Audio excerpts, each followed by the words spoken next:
But I don't even talk about that. They're not accountable to anyone. I get 10 to 12 million views a month. Mr. Sam, if I could just get this sentence out.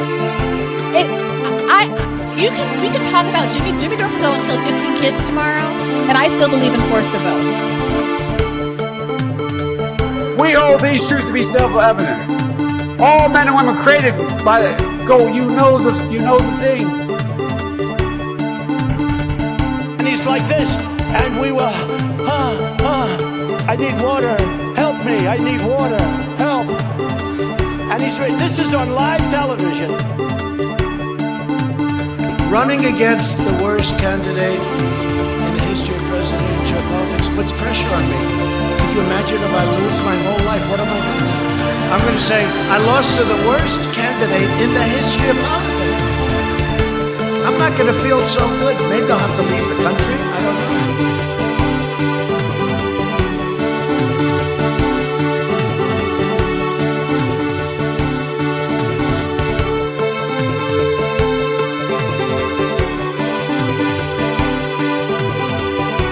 They're not accountable to anyone.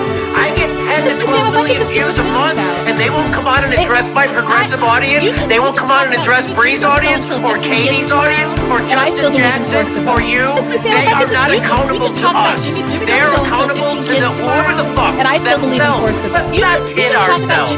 As Chris Hedges taught us a long time ago, the people attracted to politics are the most mediocre of people. They're not your friends. And I still believe in force the vote. They are elected servants. It's not fucking treating them that way. And I still believe in force the vote. Brownie is Look, talk about education. I propose that what we take is those very poor schools, the Title I schools. School, not daycare. School, being out the $60,000 level. Number two, make sure that we bring in to help the teachers deal with the problems that come from home. The problems that come from home, we have one school psychologist for every 15 to help them deal with school, not daycare. School, 1,500 kids in America today. It's crazy. The teachers are I'm married to a teacher. My deceased wife is a teacher. Crazy. The teachers are I'm married to a teacher. My deceased wife is a teacher. To help them deal with school, not daycare, school. Make sure the television, make sure you have the record player on at night. Help, they don't know quite what to do. Play the radio, school, not daycare, school. Make sure the television, make sure you have the record player on at night. Crazy. The teachers are I'm married to a teacher. My deceased wife is a teacher. To help them deal with how to raise their children. It's not that they don't want to help. They don't know quite what to do. Play the radio, make sure the television, make sure you have the record player on at night, the phone, make sure the kids hear words. But I tell you, if you have a problem figuring out whether you're for me or Trump, then you ain't black. $7 million for reef fish management, $25 billion to combat Asian carp, $2.5 million to count the number of amberjack fish in the Gulf of Mexico.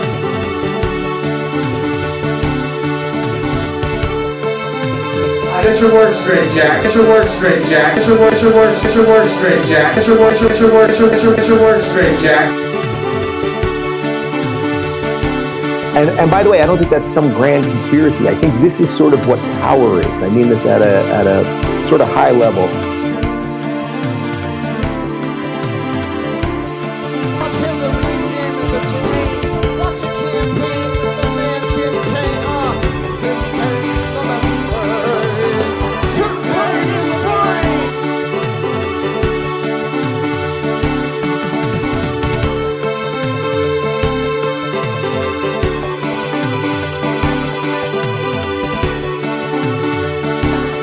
And then they have cans of soup.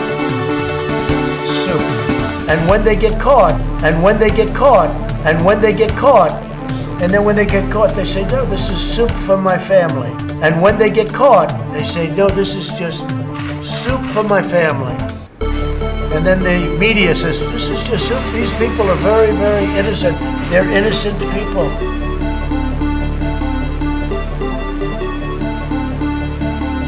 They're not accountable to anyone. I get 10 to 12 million views a month, and they won't come out and address my progressive audience. They won't come out and address Bree's audience, or Katie's audience, or Justin Jackson, or you. They are not accountable to us. They're accountable to whoever the fuck themselves. Let's not kid ourselves. As Chris Hedges taught us a long time ago, the people attracted to politics are the most mediocre of people. They're not your friends. They are elected servants. It's not fucking treating them that way. I hear Brownie is seconding you in the background. They're not your fucking friends. They're the people standing in between us and fucking healthcare. They're putting their fucking personal position ahead of that. Don't fucking forget that. Liberal people. What are you talking about with that, Jimmy? I'm talking about anybody who's a progressive in Congress who isn't endorsing hashtag the vote. All those motherfuckers who didn't show up today at our town hall. Every fucking one of them is selling you out and canceling you for their own personal gain. I hate to say this, but those with the lowest IQ.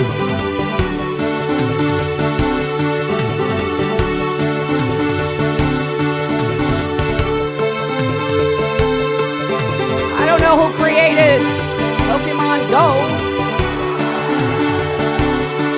but I'm trying to figure out how we get them to have Pokemon go to the polls.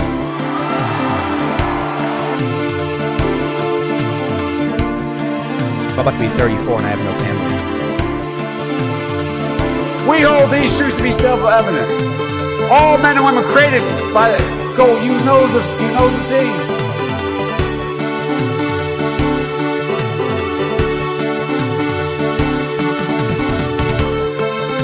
But you have to go home now.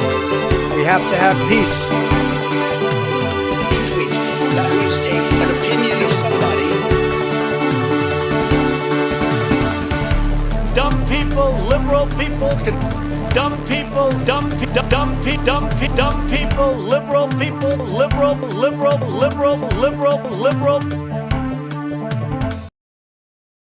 Hello, users, and welcome to the Above It All experience. This is featuring myself. I am the experienced expirator of Above It All Industries. Let me see if I can make this a slightly less, slightly less intrusive webcam position. I love having the microphone in the shot. I'm gonna try to find a way to do this when I get back home. Just having the fucking, like, look at this. Like, I can just move it, and then it's like, it moves. Like, this is incredible. I need to find a way to get this back home. But until then, now it's blocking the screen. I can't see. But hello, everyone, and welcome back at it again with Above It All. Hopefully you all liked my powerful introductory experience today. I love to introduce myself in the induction of, the indictment of the inductory. That kind of, I don't know what I'm saying. Anyway, I had a lot of fun with that. Anyway, so, I was gonna do like a, regular show today, and then I woke up and then I looked at Twitter and it's like, oh God, right? Okay, it's over. I looked at Twitter, it's done. Anything I had planned, I'm just kidding, I'm lying. I didn't have a regular show today. I don't plan anything. When I wake up, that's when I plan what I'm gonna do on the show. And then I looked at Twitter and I was like, I could do a whole show on this. I could do a solid hour on Jimmy Dore's interview with the fucking right-wing Boogaloo Boy. I could do an hour on that. So here we are. We're about to do an hour on that. Get 7 mics in the shot. I might have to get a second microphone that doesn't even need to be plugged in. But you know how, like, at the politicians have the press conferences and they have those 3 microphones taped to each other, like with a fucking hair tie? That's what I'm going to do. I'm going to have like 3 microphones taped together with a hair tie, and then I'm going to speak into all of them at once. Yeah, just how stupid is U.S. politics exactly? This stupid. MR subreddit is supporting cancel culture? What does that mean? I don't use Reddit, so I don't know what that means. Have y'all been keeping track of the GameStop stock drama? My brother actually recently got into stock trading, and when he was over here for the last week, we were talking about that, and he was telling me about GameStop, and as soon as the words GameStop are uttered, my brain immediately tunes out, so, Unfortunately, I don't know the actual, yes.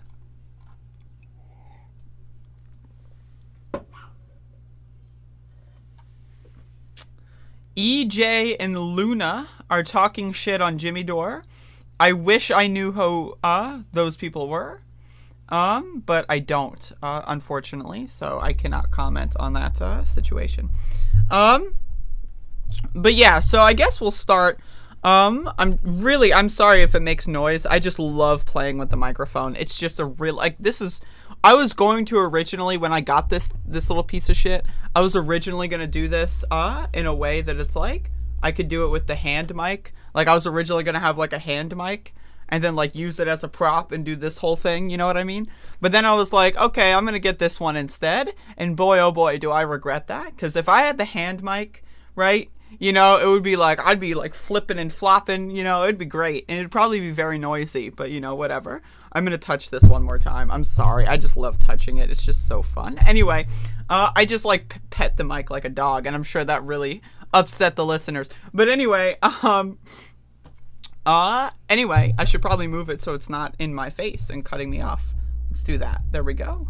There we go. See, look at that. I'm optimizing the ophthalmologist, and anyway, I'm gonna drink some more coffee. Non-compete, they're big bread tubers in Vietnam. Awesome. Fuck that guy. Anyway, so let's get the show started today. So I'm trying to find, okay, so I wake up and as we all do when we wake up, right, we immediately flop over and we look on Twitter. So I'm looking on Twitter, right? And then someone, you know, says like, whoa, did you see Sam Seder expose Force the Vote? So I'm like, okay, so I'm scrolling through, right? Keep in mind, I'm barely awake. My right eyeball is kind of like caked shut. You know, you got the like dust in your eyeball. So it's like my right eyeball's caked shut. Like I'm like, oh, what's going on here? I'm browsing Twitter. Oh, that's me, right? And then so I finally stumble upon Sam Seder going in on Twitter. And I just want to say I love when Sam Seder goes in on Twitter. It's really funny. So basically, Jimmy Dore tweets this garbage, which, by the way, currently has more quote tweets compared to retweets. So, oops, Jimmy. You kind of let the mask slip a little bit too much on that one. Whoopsie daisy, right? Whoopsie, my bad. Or I guess you're bad in that sense. So Jimmy Dore, you know, just basically starts making fun of him. Or rather, Sam Seder starts making fun of him. And it's really great. I love Sam. And so he starts going out with hashtag fraudpod, which I think is really funny. Also, now all of a sudden Bree is trending. I'm just going to have to do this. I can't look at trending right now.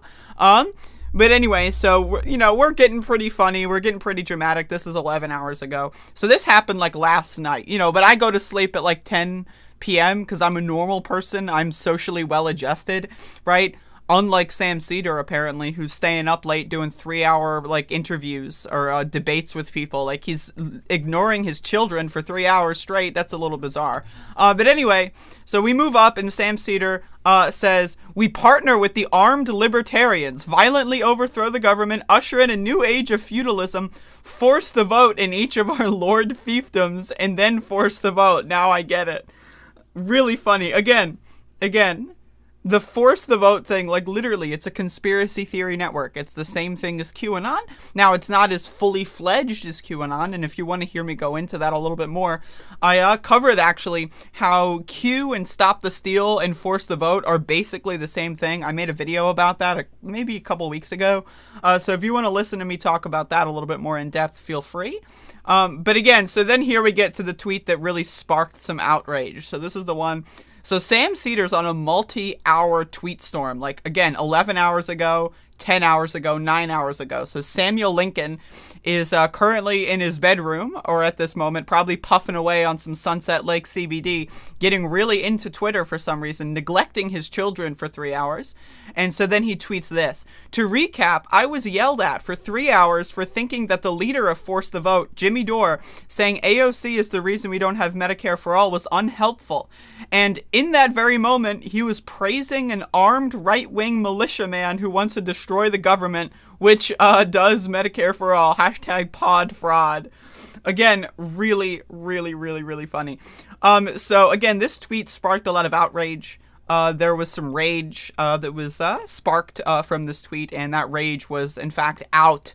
Could have been in, but people decided to bring it out, so there was some outrage. That's the etymology of that word, is just rage this out. So Brianna Joy Gray responds, and again, she is, like I said, now, I want to say, everyone, I covered half of the Force the Vote debate last night. I'm going to do the other half tonight. People requested that I go through it and just kind of like expose all the dumb shit. And yeah, sure, Sam says some like really like silly stuff, but like at the same time, if Sam has this like long-winded way of speaking, and so Bree just cutting him off like every 15 seconds, yeah, sure, he's gonna stumble a little bit if that's the case. But I'm covering this whole thing. Bree is a very well-trained media operative. She knows how to manipulate people, and she does it very, very easily. One of the things that was pointed out in the chat room last night was that she uses the phraseology of, if I can just get this sentence out, or if you'll let me speak, and she precedes a lot of her sentences with that, even though Sam isn't really interrupting her any more than she's interrupting him, but she will precede a lot of her sentences with that, and that kind of tricks people's brains into thinking, whoa, right? Like, okay, interesting. So I guess Sam Seder's yelling at her. If she's struggling to get this sentence out that she's not struggling whatsoever to get out right now, then clearly that means Sam is a bully. Right, so she responds with, "It was sincerely a pleasure to have you on. I'm sorry if my tone offended you." So this is gaslighting, is what this is. Again, it's all about like, oh, Jimmy Dore is angry. Oh, Jimmy Dore is far left because he's so angry. Reminder, Brianna Joy Gray called Jimmy Dore an anarchist. Right now, look at Jimmy Dore's tweet. Radicalized Michigan anarchist seeks unity with the left. So Bree, in the Force the Vote debate, referred to Jimmy Dore personally as an anarchist several times. I tracked it twice, and I only watched half of the debate so far. So, okay, so Bree is calling Jimmy an anarchist. Jimmy is calling a right-wing boogaloo boy an anarchist. So, okay, Bree is saying Jimmy's an anarchist, but not Jimmy's an anarchist in these people's minds. These people go like, oh, Jimmy's far left anarchist. So then they watch Jimmy Dore's show, and then they go, oh, Jimmy Dore's an anarchist. He's calling the Boogaloos an anarchist. Therefore, now I know what anarchism is. Well, I've got a little definition of anarchism here from the Anarchist Library, and I want to read this part. This is, a really long description, but I want to read this part. This is what anarchism is defined as.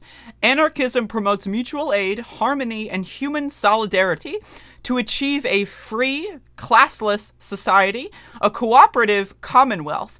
Anarchism is both a theory and a practice of life. Philosophically, it aims for perfect accord between the individual, society, and nature. In an anarchist society, mutually respectful, sovereign individuals would be organized in a non-coercive relationships within naturally defined communities in which the means of production and distribution are held in common. So, anarchism is literally defined as an egalitarian society, right? And Jimmy Dore is going out there talking about how right-wing boogaloo boys who are spawned from white supremacists are anarchists. You cannot be an anarchist if you hate non-white people. I'm sorry. It's just impossible.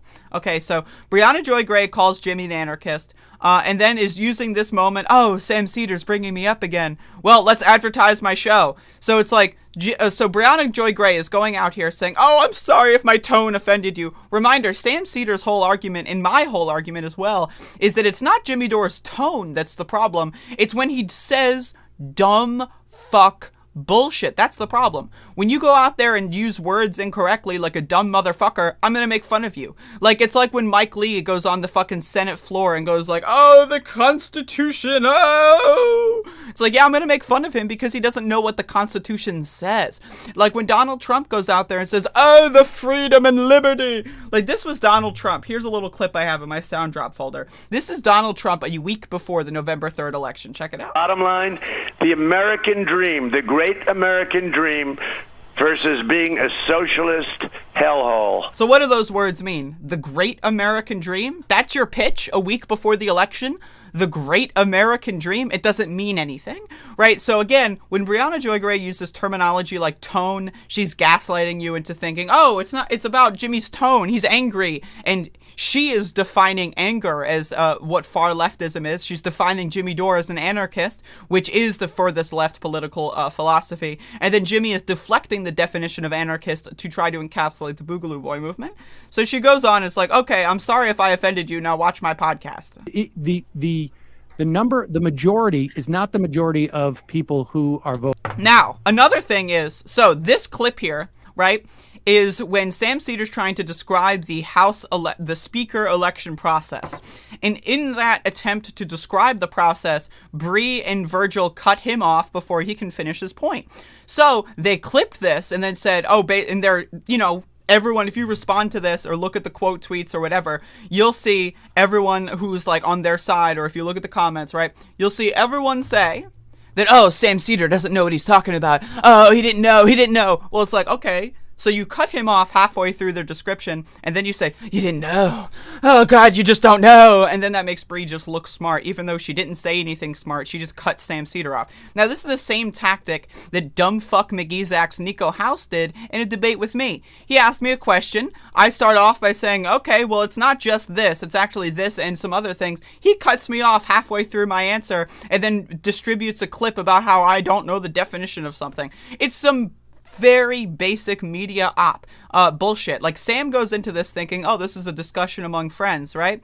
Bree goes into this thinking, how do I profit from this? How do I set Sam Seder up? And how do I use his platform to advance my own interest? That's what Bree was going into this as, right? So you have to understand the difference of perspective there. And then you've got Ryan Knight. And Ryan Knight is just a hilarious user. I really, like, Ryan Knight is honestly like, I don't know. Ryan Knight kind of feels like the, I was going to use a Seinfeld analogy, but I feel like that's offensive to Seinfeld. But Ryan Knight's like one of those throwaway characters that doesn't mean anything, but like every time they're on screen, you laugh at them for being an idiot. Anyway, so Ryan Knight says, to recap, Bree Joy debated the merits of progressives in Congress taking a bolder approach and taking the fight to corporate Democrats on Medicare for All, since public sentiment and approval is on our side, while Sam Seder deflected the entire time like he is doing above. Okay, so, like, progressive politicians taking a bolder approach, what does that sound like?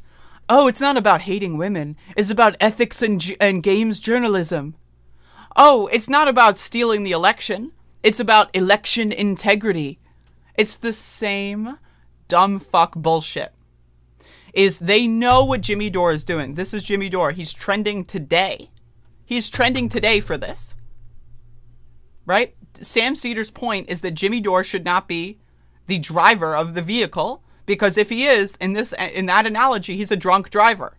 Right? But Ryan Knight and Brianna Joy Gray are doing damage control. It's not about Jimmy Dore. I know your whole argument is that Jimmy Dore's a bad person, but it's not about Jimmy Dore. It's not about Jimmy Dore. Oh, it's not about Jimmy Dore. Oh my God, I know he's interviewing right-wing boogaloos and claiming that they're anarchists and he doesn't know what those words mean, but it's not about Jimmy Dore. Oh God, it's not. It's about, what do I say? Bolder approach. Yeah, that's right. It's not about segregation. It's not about racism. It's about, making sure that they pay their fair share of taxes. That was the excuse for poll taxes. Oh, so it's not about racism. No. It's just we want them to pay their fair share. If you can't pay your tax, you don't vote. It's not about racism. What? No. It's not about that. No. It's not about stealing a democratically held election. No way. It's about election integrity. That's what their bait and switch is. Right? And that all culminates in this video here. And I'm going to watch this full thing on, fast speed. But I'm going to watch this full thing in my next segment, and I'm going to try to explain to you everything as to why this is such a bad thing. This is just really bad. And these people are bad. They're just really bad people. And literally, Brianna Joy Gray's podcast was the most aptly named thing possible. And I want to tell you why she named her podcast Bad Faith. Because she's baking the critique into the name of the podcast and using it as a badge of honor, right? So when people don't think about that kind of stuff, again, I'm a media person. I know how the game is played. I'm not an operative. I was not trained. I'm autodidact, right? But these people are trained, and that gives them a certain skill set. Now, partially of what I'm in here, I know a little bit about that skill set. So when you call your podcast bad faith, and then someone says your podcast is acting in bad faith, your response is going to be, haha, look, they fell for the meme. Look, we called ourselves bad faith, and then they said we're bad faith. They fell for the meme. Guys, look, they fell for the meme. And that's a way to disengage people from being able to criticize them. That's why they called their show Bad Faith. So, with that being said, I want to transfer into going into the video, but I want to look at the comments first before I get into this. So this is going to be a huge, I mean, it's a 40-minute video, so I mean, you know, it'll take a while. I don't know how to, like, make this bigger. There we go. Well, I guess I should have the title show. There we go.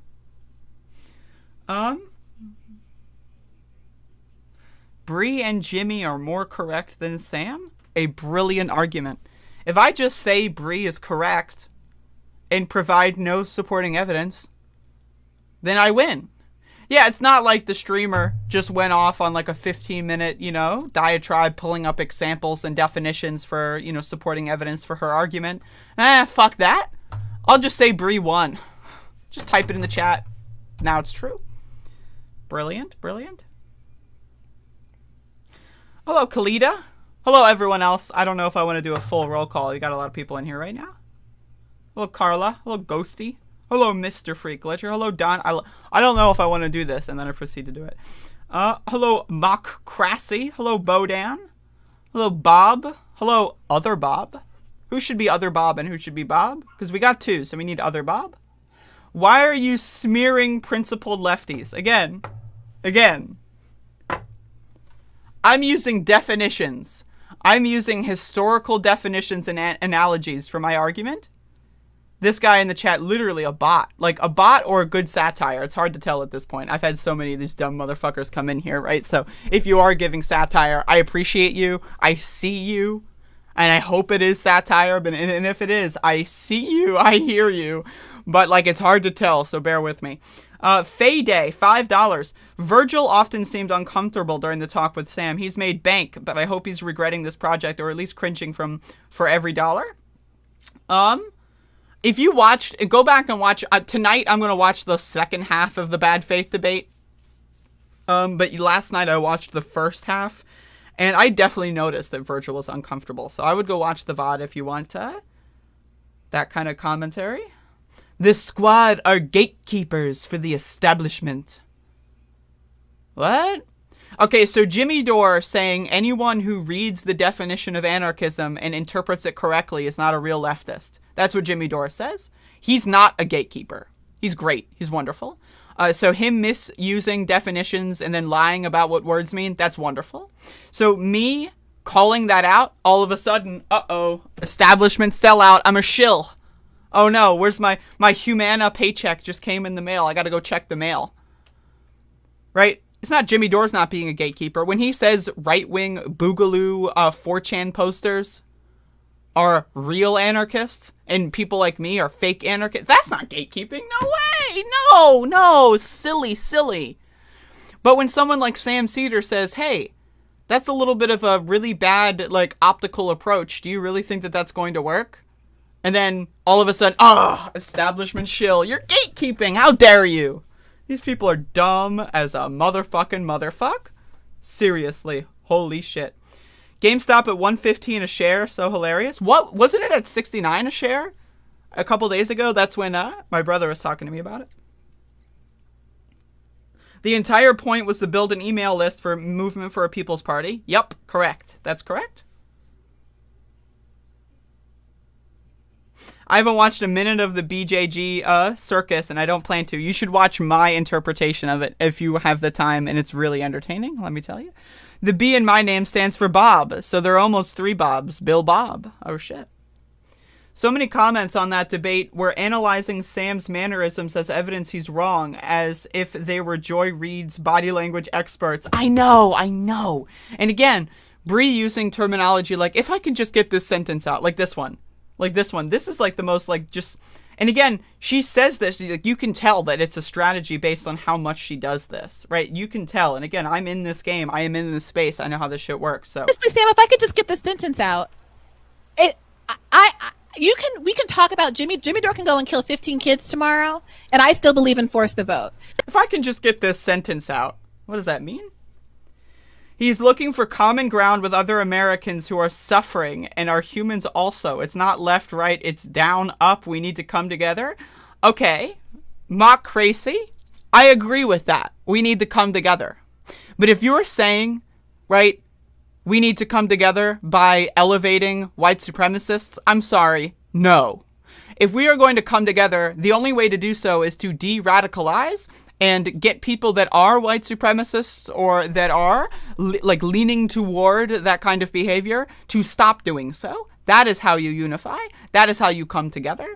If some guy who's poor, by the way, Boogaloo boys and all these motherfuckers are not poor. They usually have shitloads of guns and have enough money to fucking just be fine for years, and they spend it all on guns, right? So these guys are not poor, right? You're making them seem like they're poor farmers or something in the 19th century. That's not the case. These people are not poor. If you can afford $1,000 plane tickets to Washington, D.C., you're not poor, okay, motherfucker? So stop lying. You are a useful idiot. Again, the Rolling Stones podcast thing with Katie Halper, another example of baking in the critique. Oh, if the whole point of our show is going to be being useful idiots for fascism, so let's call our show Useful Idiots, and then we'll say, haha, satire, and then that'll unequip people from being able to use that terminology to describe us. It's the same shit that Bad Faith is doing. All these people are doing the same thing. The fact that you're falling for it is just pathetic. It's pathetic. It's fucking pathetic. The establishment wants there to be white supremacists. The establishment wants there to be racists. We want to de-radicalize them. When you de-radicalize someone from thinking that all non-white people are the main evil into thinking, oh, okay, well, I guess now it's big bankers. I mean, as long as they don't think the big bankers are Jewish or something, right? And again, it's a long pipeline of de-radicalization. You can't just de-radicalize someone in one fell swoop. But Jimmy Dore is pretending like, oh, you don't even need to de-radicalize them. Yeah, sure, they might want to kill you. You might have been beaten up by these people. You might have been sent death threats by these people. You might have been attacked by these people, but ignore that. I know these people want to kill you. I know that they blog about wanting to kill you on 4chan for fun, but hey, we gotta work with them to do something. You're an idiot, dude. You are a fucking moron. So with that being said, let's get into the video. Let me drink some more cough. All right.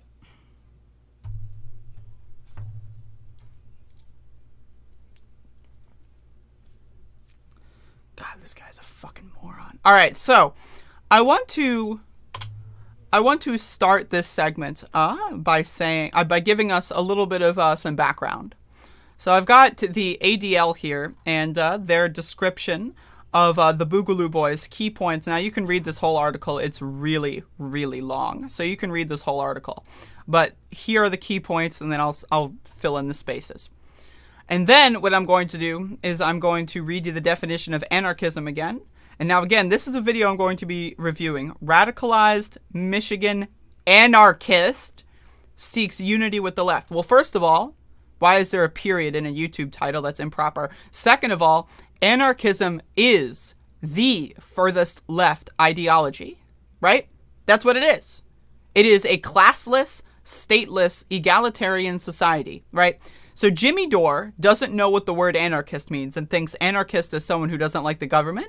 Well, by that definition, I guess 90% of Americans are anarchists, right? I guess George Washington was an anarchist, right? Even though he set up a slave state, he's still an anarchist, right? Facts and logic, right? So Jimmy Dore just doesn't know what the word anarchist means and is trying to compare Boogaloo Boys, which is a right-wing white supremacist militia movement, with anarchism, which is a far-left, egalitarian, classless, stateless society, right? He is going to conflate those things and try to say it's a good thing. We got to unify, whatever that means. So, again, I'm going to give you these key points, and then we'll get into the video. And this is going to be a long one, but I'm just, fuck it. The Boogaloo movement is an anti-government extremist movement that formed in 2019. And in 2020, Boogalooers increasingly engaged in real-world activities as well as online activities, showing up at protests and rallies around gun rights, pandemic restrictions, and police-related killings. The Boogaloo Boys started getting heavy promotion for the Michigan State Capitol riot, where they had a bunch of guns and stormed into the Michigan State Capitol, which, by the way, was a blueprint for January 6th that no one gave a fuck about, but hey, whatever. The term Boogaloo is a slang reference for a future civil war, a concept Boogalooers anticipate and even embrace. Okay, if you think an anarchist, I am an anarchist, if you think I want to dissolve the United States next week, and that's it, with no contingencies, you are a dumb motherfucker. That's what the Boogaloo motherfuckers do. They want to destroy the federal government just as soon as they can and just run around like fucking Mad Max or whatever and just like start killing people. That's the goal. But Jimmy Dore is going to call them anarchists. The ideology of the Boogaloo movement is still developing, but it is primarily anti-government, anti-authority, and anti-police in nature. Yes, I can agree with some of that, but again, just because I don't like the police and they don't like the police doesn't mean that them wanting to kill non-white people or non-straight people or non-cis people is a good thing. Like, hello. Most Boogalooers are not white supremacists, though one can find white supremacists within the movement. Again, if a movement is not explicitly anti-racist, then yes, racist people will get involved in that movement. That is why anarchism is explicitly anti-racist. Because, again, it is an egalitarian, classless, stateless society. The core principles of anarchism understand that you cannot have an anarchist society if people are racist. It's just not possible. And so the core principles of anarchism are anti-racist, unlike the Boogaloo movement. So you have to understand the core difference there. The Boogalooers' anti-police beliefs prompted them to participate widely in the Black Lives Matter protests following the killing of George Floyd in Minneapolis, or by Minneapolis police in May 2020. Boogalooers rely on memes and in-jokes, as well as gear and apparel to create a sense of community and share their ideology. Boogalooers have been arrested for crimes up to and including murder and terrorist plots. A lot of the people that wanted to overthrow the Michigan state government and capture and take hostage the governor of Michigan, those were primarily Boogaloo Boys and those and other white supremacist militias. Now, again, I want to read in the most important part of the definition of anarchism sourced by the anarchistlibrary.org. Anarchism promotes mutual aid, harmony, and human solidarity. Does that sound like the Boogaloo Boys? No, the Boogaloo Boys are just cringers that watched a couple too many movies and just want to go do that in real life. That is not the Boogaloo Boys. They are not anarchists. Just because you are anti-government does not make you an anarchist, okay, motherfucker? Learn what words mean. To achieve a free, classless society, a cooperative commonwealth, anarchism is both a theory and a practice of life. Philosophically, it aims for a perfect accord between the individual, society, and nature. In an anarchist society, mutually respectful sovereign individuals would be organized in non-coercive relationships within naturally defined communities in which the means of production and distribution are held in common. Now again, you can say that that's far off in the future. I say that that's far off in the future. But my point is that I want to strive to reach that point. And the way you strive to reach that point is not by unifying with white supremacists. I'm sorry. So now that we've gotten our terms out of the way, we have defined our terms, let's watch Jimmy Dore try to whitewash a white supremacist militia in real time. Hey, a few days ago, I played a video of a guy speaking at the Michigan State Capitol, and to me, he looked like a right-wing gun guy. But his speech was super surprising. He identifies as a Boogaloo Boy, and the young man reached out to us, and I had the opportunity to hear straight from the source, which is always better. So corporate media can't be trusted. So I just wanted to be very clear here. I've reached out to Jimmy Dore. Has he let me on his show? No. Fuck that, right? I disagree with him. But a right-wing member of a white supremacist militia hops on and says, hey, Jimmy, yo, I want to come on your show. All of a sudden, 40-minute segment. 40-minute segment all of a sudden. Anyone that disagrees with me, nah, fuck them. But someone who is a part of a movement that, is the goal is to eradicate the government tomorrow, sure, yeah, let's bring him on. 40-minute segment, prime time. Now, again, this is the way this guy sums it up. So, again, I want to let you know the editorial decisions. Radicalized Michigan anarchist seeks unity with the left. This was written after the interview. This is the YouTube clip of the interview. So someone like experienced this interview and said, all right, how do we sum this up? Oh yeah, it's an anarchist, right? And then Jimmy goes on here and says, I interviewed a member of the Boogaloo Boys. Again, can't even spell it correctly. Can't even spell the fucking word correctly. I interviewed a member of the Boogaloo Boys. I was completely floored when he said he is pro-LGBTQ, pro-Black Lives Matter, anti-police brutality, anti-racism, anti-ICE, anti-war. What the fuck? First of all, it's very possible this guy's lying to Jimmy. Second of all, Boogaloo Boys. Third of all, what? That doesn't all of a sudden make you an anarchist. So again, this guy has no fucking idea what he's talking about. Jimmy Dore's whole goal, his whole YouTube show, is to make you dumb, to make you not want to learn, to make you stop learning, and to make you just watch his show every single day. That's it. It's a narcissistic personality disorder that he's got, right? This whole show is about sapping away subscribers from everyone else, creating an echo chamber and profiting from it. He doesn't care what's real. He doesn't care what's truthful. All he cares about is getting those clicks. And hey, I'm clicking, but guess what? You don't have to. Corporate media is about creating fear and sensationalism, and I'm going to presume that this guy is genuine. The question I always think about is, how do we reach out to fellow working people like this? How do we find common interests? There are no easy answers, and these are always uncomfortable questions. And I'm not just talking about this in an academic theory kind of way, but in real world terms. We can't ignore this is happening in the country, and it's going to get worse. Working people are... So here's something that's interesting. Tim Pool has decided to weigh in. A Boogaloo Boy yelled as the Proud Boys walked past that they were bootlicking statist cucks. The media is lying to you about them, claiming they are far right. What does that mean, the media is lying? The whole point of the Boogaloo Boys is it's a ragtag group of people that want to have a civil war tomorrow. Yes, a lot of them are racist. Yes, a lot of them are not racist. But the explicit goal of the Boogaloo Boys is not anti-racism. So again, Tim Pool making an alliance with Jimmy Dore? Think about that. Tim Pool. Republican bootstrap motherfucker who thought Donald Trump would win 50 states. This guy is allying with Jimmy Dore. Isn't that interesting? Being brutalized. People are alienated, disillusioned. People know they've been abandoned by their government, and now they're looking for community. They're looking for tribes and looking for connection, because we live in a failed state and a failed society. This pandemic has made it... Now again, I agree with a lot of this. I want to slow this down. We do live in a failed state. We do live in a failed society. But again, if you got rid of the state tomorrow, right? A lot of these people that attacked the Capitol on January 6th, they would go out there and try to kill trans people, gay people, like anyone who's non-white, basically. That's their expressed goal. And so the Boogaloo movement the goal of the Boogaloo movement is to give these people the auspices for them to do whatever they want. Again, if you're going to say that we want to dissolve the federal government, we need to be explicitly anti-racist and explicitly egalitarian in that approach. Otherwise, it gives people a wide berth to commit massive crimes against humanity. So again, Jimmy Dore's framing here is correct. We do live in a failed state, but the answer to that failed state is not, getting rid of all law enforcement and letting caravans of fucking white supremacist militias run through major cities, okay? That is not the answer to this. Explicitly clear that our government has abandoned its people. And how do we talk to them? Is the left going to turn into Hillary Clinton and call them deplorables and discard them? Instead of demonizing people because they don't hold the exact... It's not about demonizing people that don't hold the exact same views. It's about saying if you are a racist person, you should stop being a racist person. It's as simple as that. It's as simple as that. Am I saying that if you voted for Trump in 2016 that you're evil and you're beyond repair? No. I'm saying that if you voted for Trump in 2016, I hope you learned your lesson. And if you didn't, then I hope you learn your lesson now.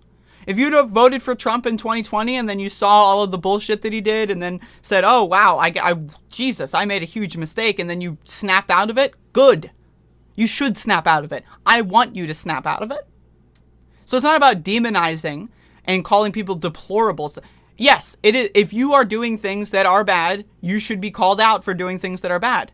But you should be given the space to grow and become a better person. And again, if the Boogaloo movement, if they had their chapters, right, all sign a pledge of anti-racism, that'd be great. That'd be great. But they're not doing that. And if they start doing that, I'll agree. There we go. And that's a step in the right direction. But they're not doing that. But Jimmy Dore is making it seem like they are. Same set in stone ideology that we have.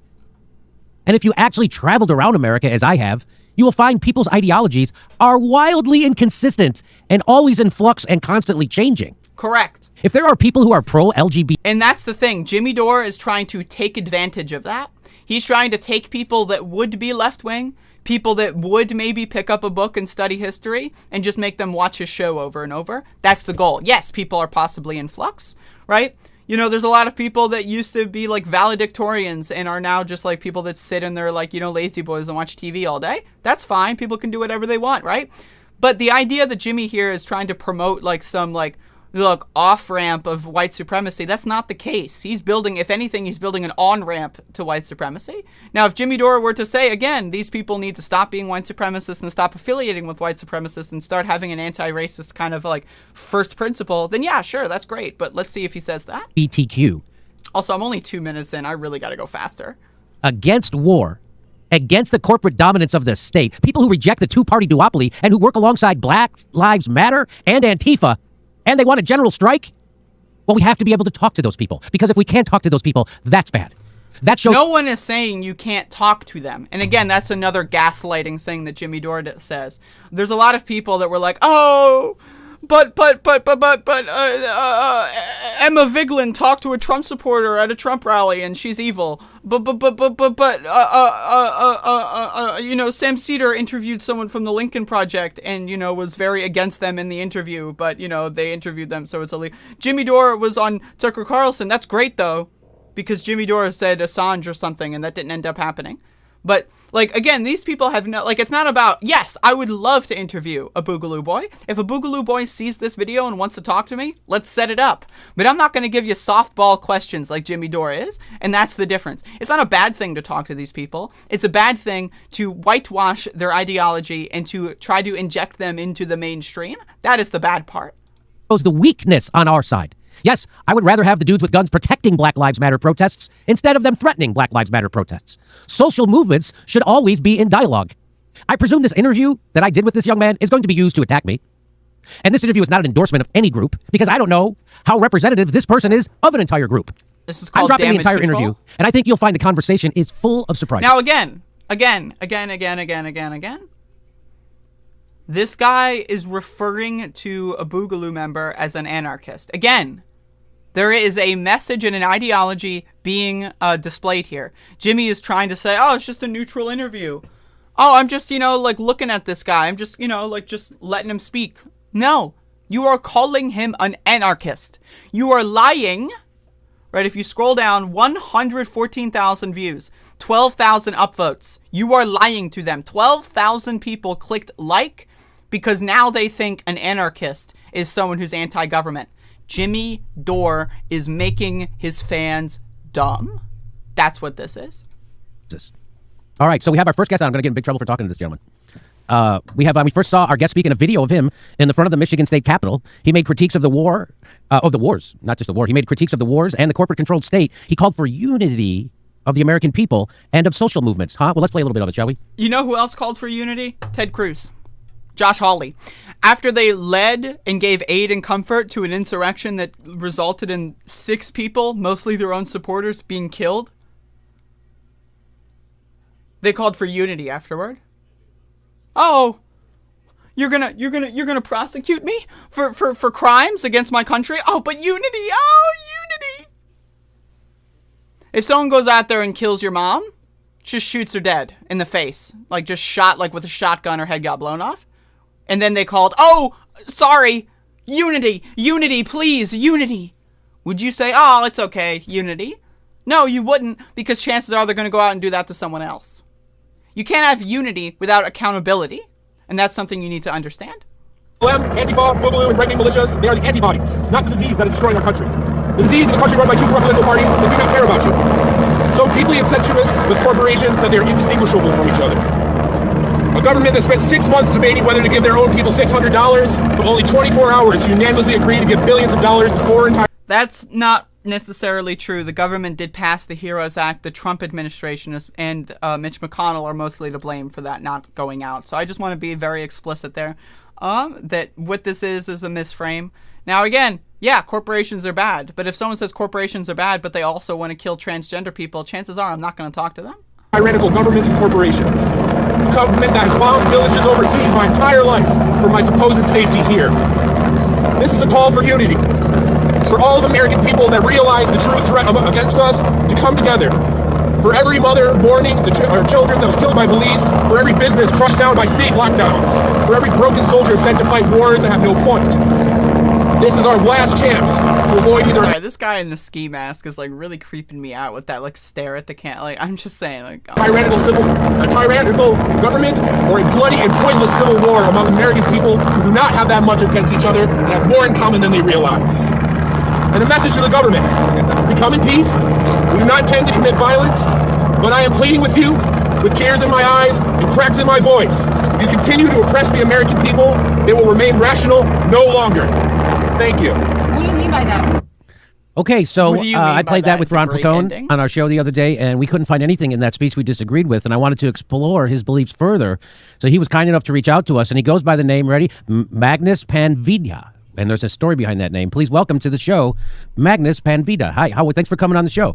Hey, thanks, Jimmy. Nice to meet you. Kind of crazy that I'm here. I would have never. So I just want to say this guy's got the pride variant of the "Don't Tread on Me" flag. Again, it's cringy. It's cringy. Like it's super cringy. Okay, well I've got the "Don't Tread on Me" flag, which was founded in white supremacy and slave owning, right? But I'm just gonna put the rainbow on it, and that makes it better. What? What?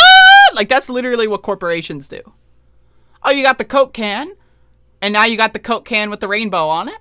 Well, how did you get that Coke can? By, you know, manipulating and abusing slave labor overseas? And child labor?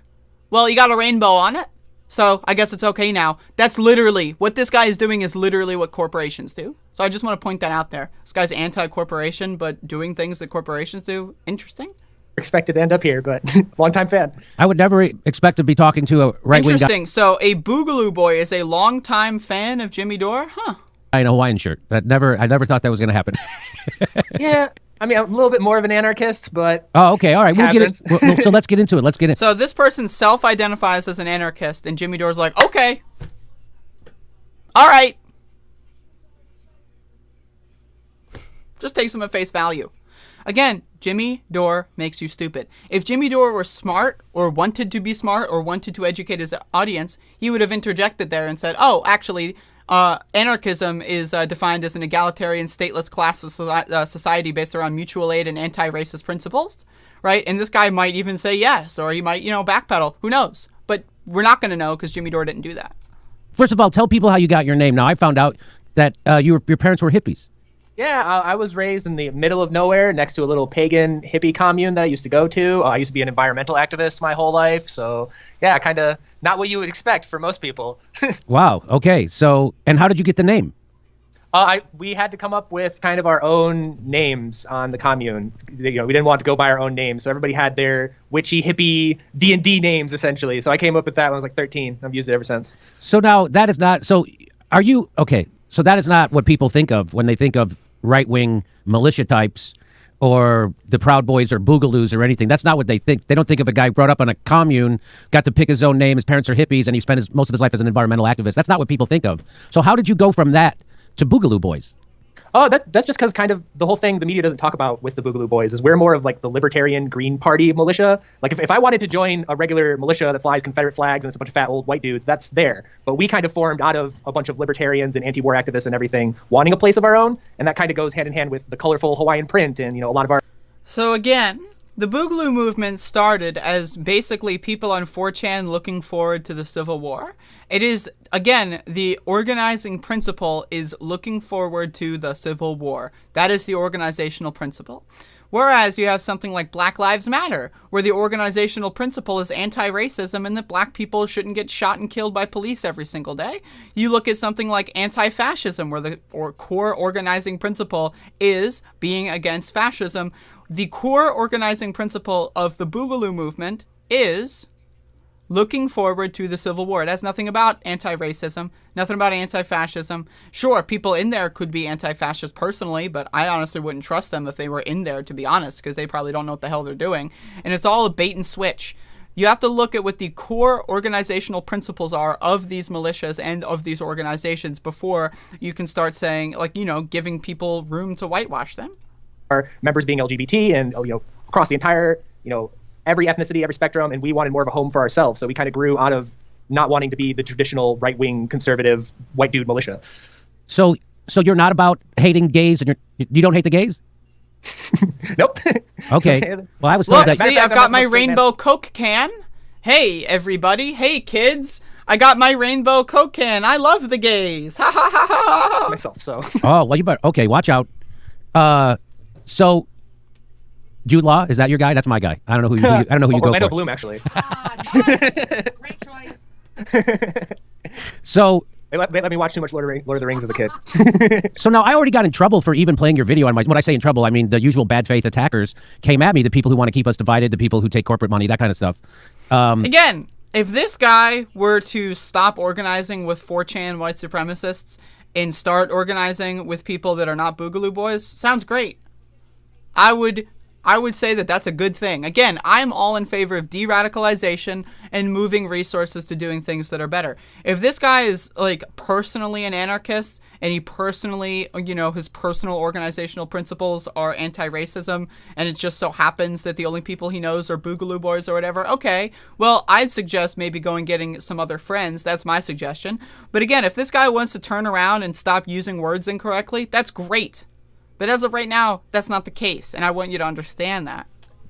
Now, tell me about because since I played your video, other blue check reporter types have been sending me news articles about how the Boogaloo Boys are violent. Just for reference, I've got 8,000 YouTube subscribers and do not have a blue check on Twitter, and I know this stuff.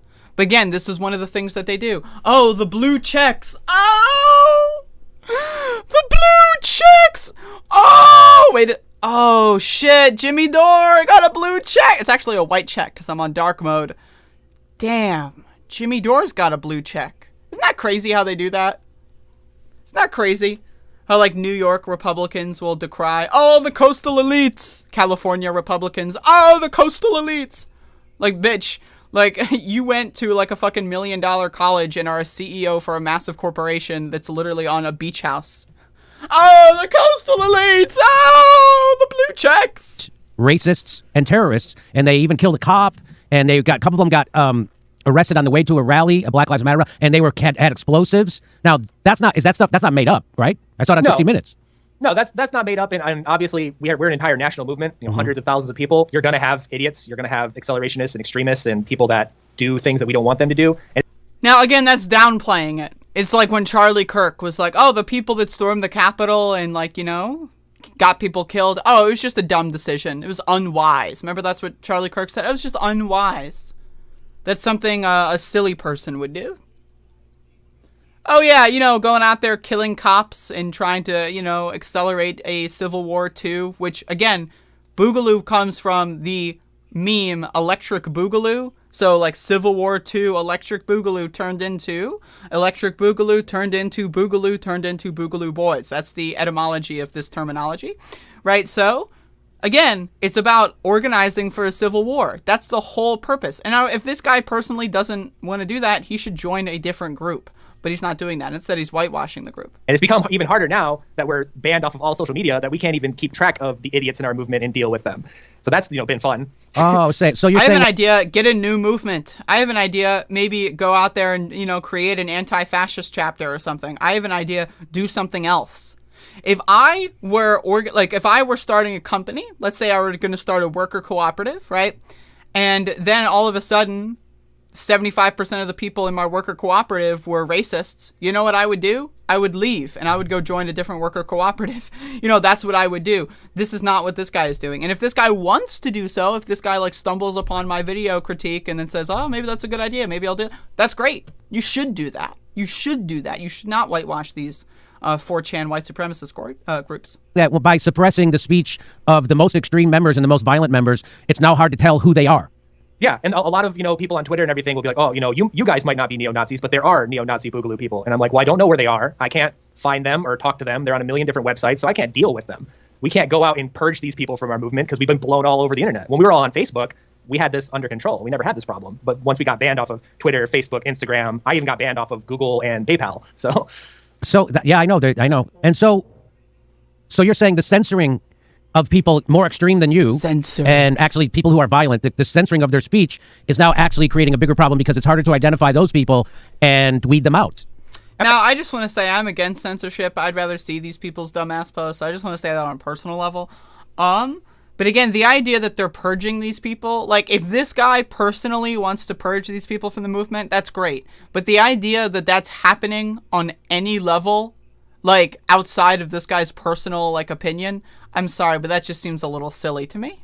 Absolutely. Like when we were all on Facebook and we would be in group messenger and everything, and a guy was like, oh, I had a really bad day. I think I'm just going to, do something stupid. I'm going to fly off the handle. We can't wait any longer. We could all talk him down and be like, no, that's stupid. Don't go out and do that. That's not what we're about. And we could all work that out. Now that guy is on some parlor chat buried deeply around a bunch of really iffy people egging him on. There's no one there to tell him, hey, that's not what this movement's about. We're not here to just go out and shoot cops and commit terrorist attacks. It's never been what it's about. So I've been told that the Boogaloo Boys want a racial civil war.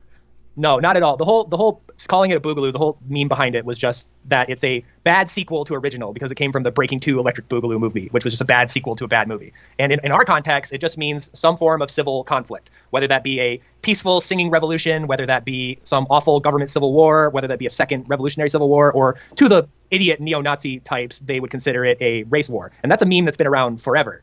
So when it comes to us, we are more of we view this as a upcoming, hopefully peaceful second American revolution where all of these groups, like I talked about, come together and we tell these giant corporations and these two political... So hold the phone here. So this guy's giving up the ghost a little bit. So I'm holding the phone. If you are not holding the phone, I suggest to go find your phone and then hold it for me. So this guy is saying, okay, we want a peaceful revolution, but if it doesn't happen, then what?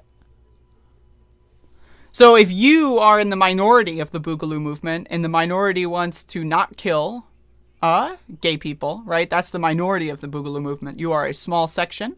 And so if you personally want a peaceful revolution, by the way, what does that mean? Are you going to define that? We'll see.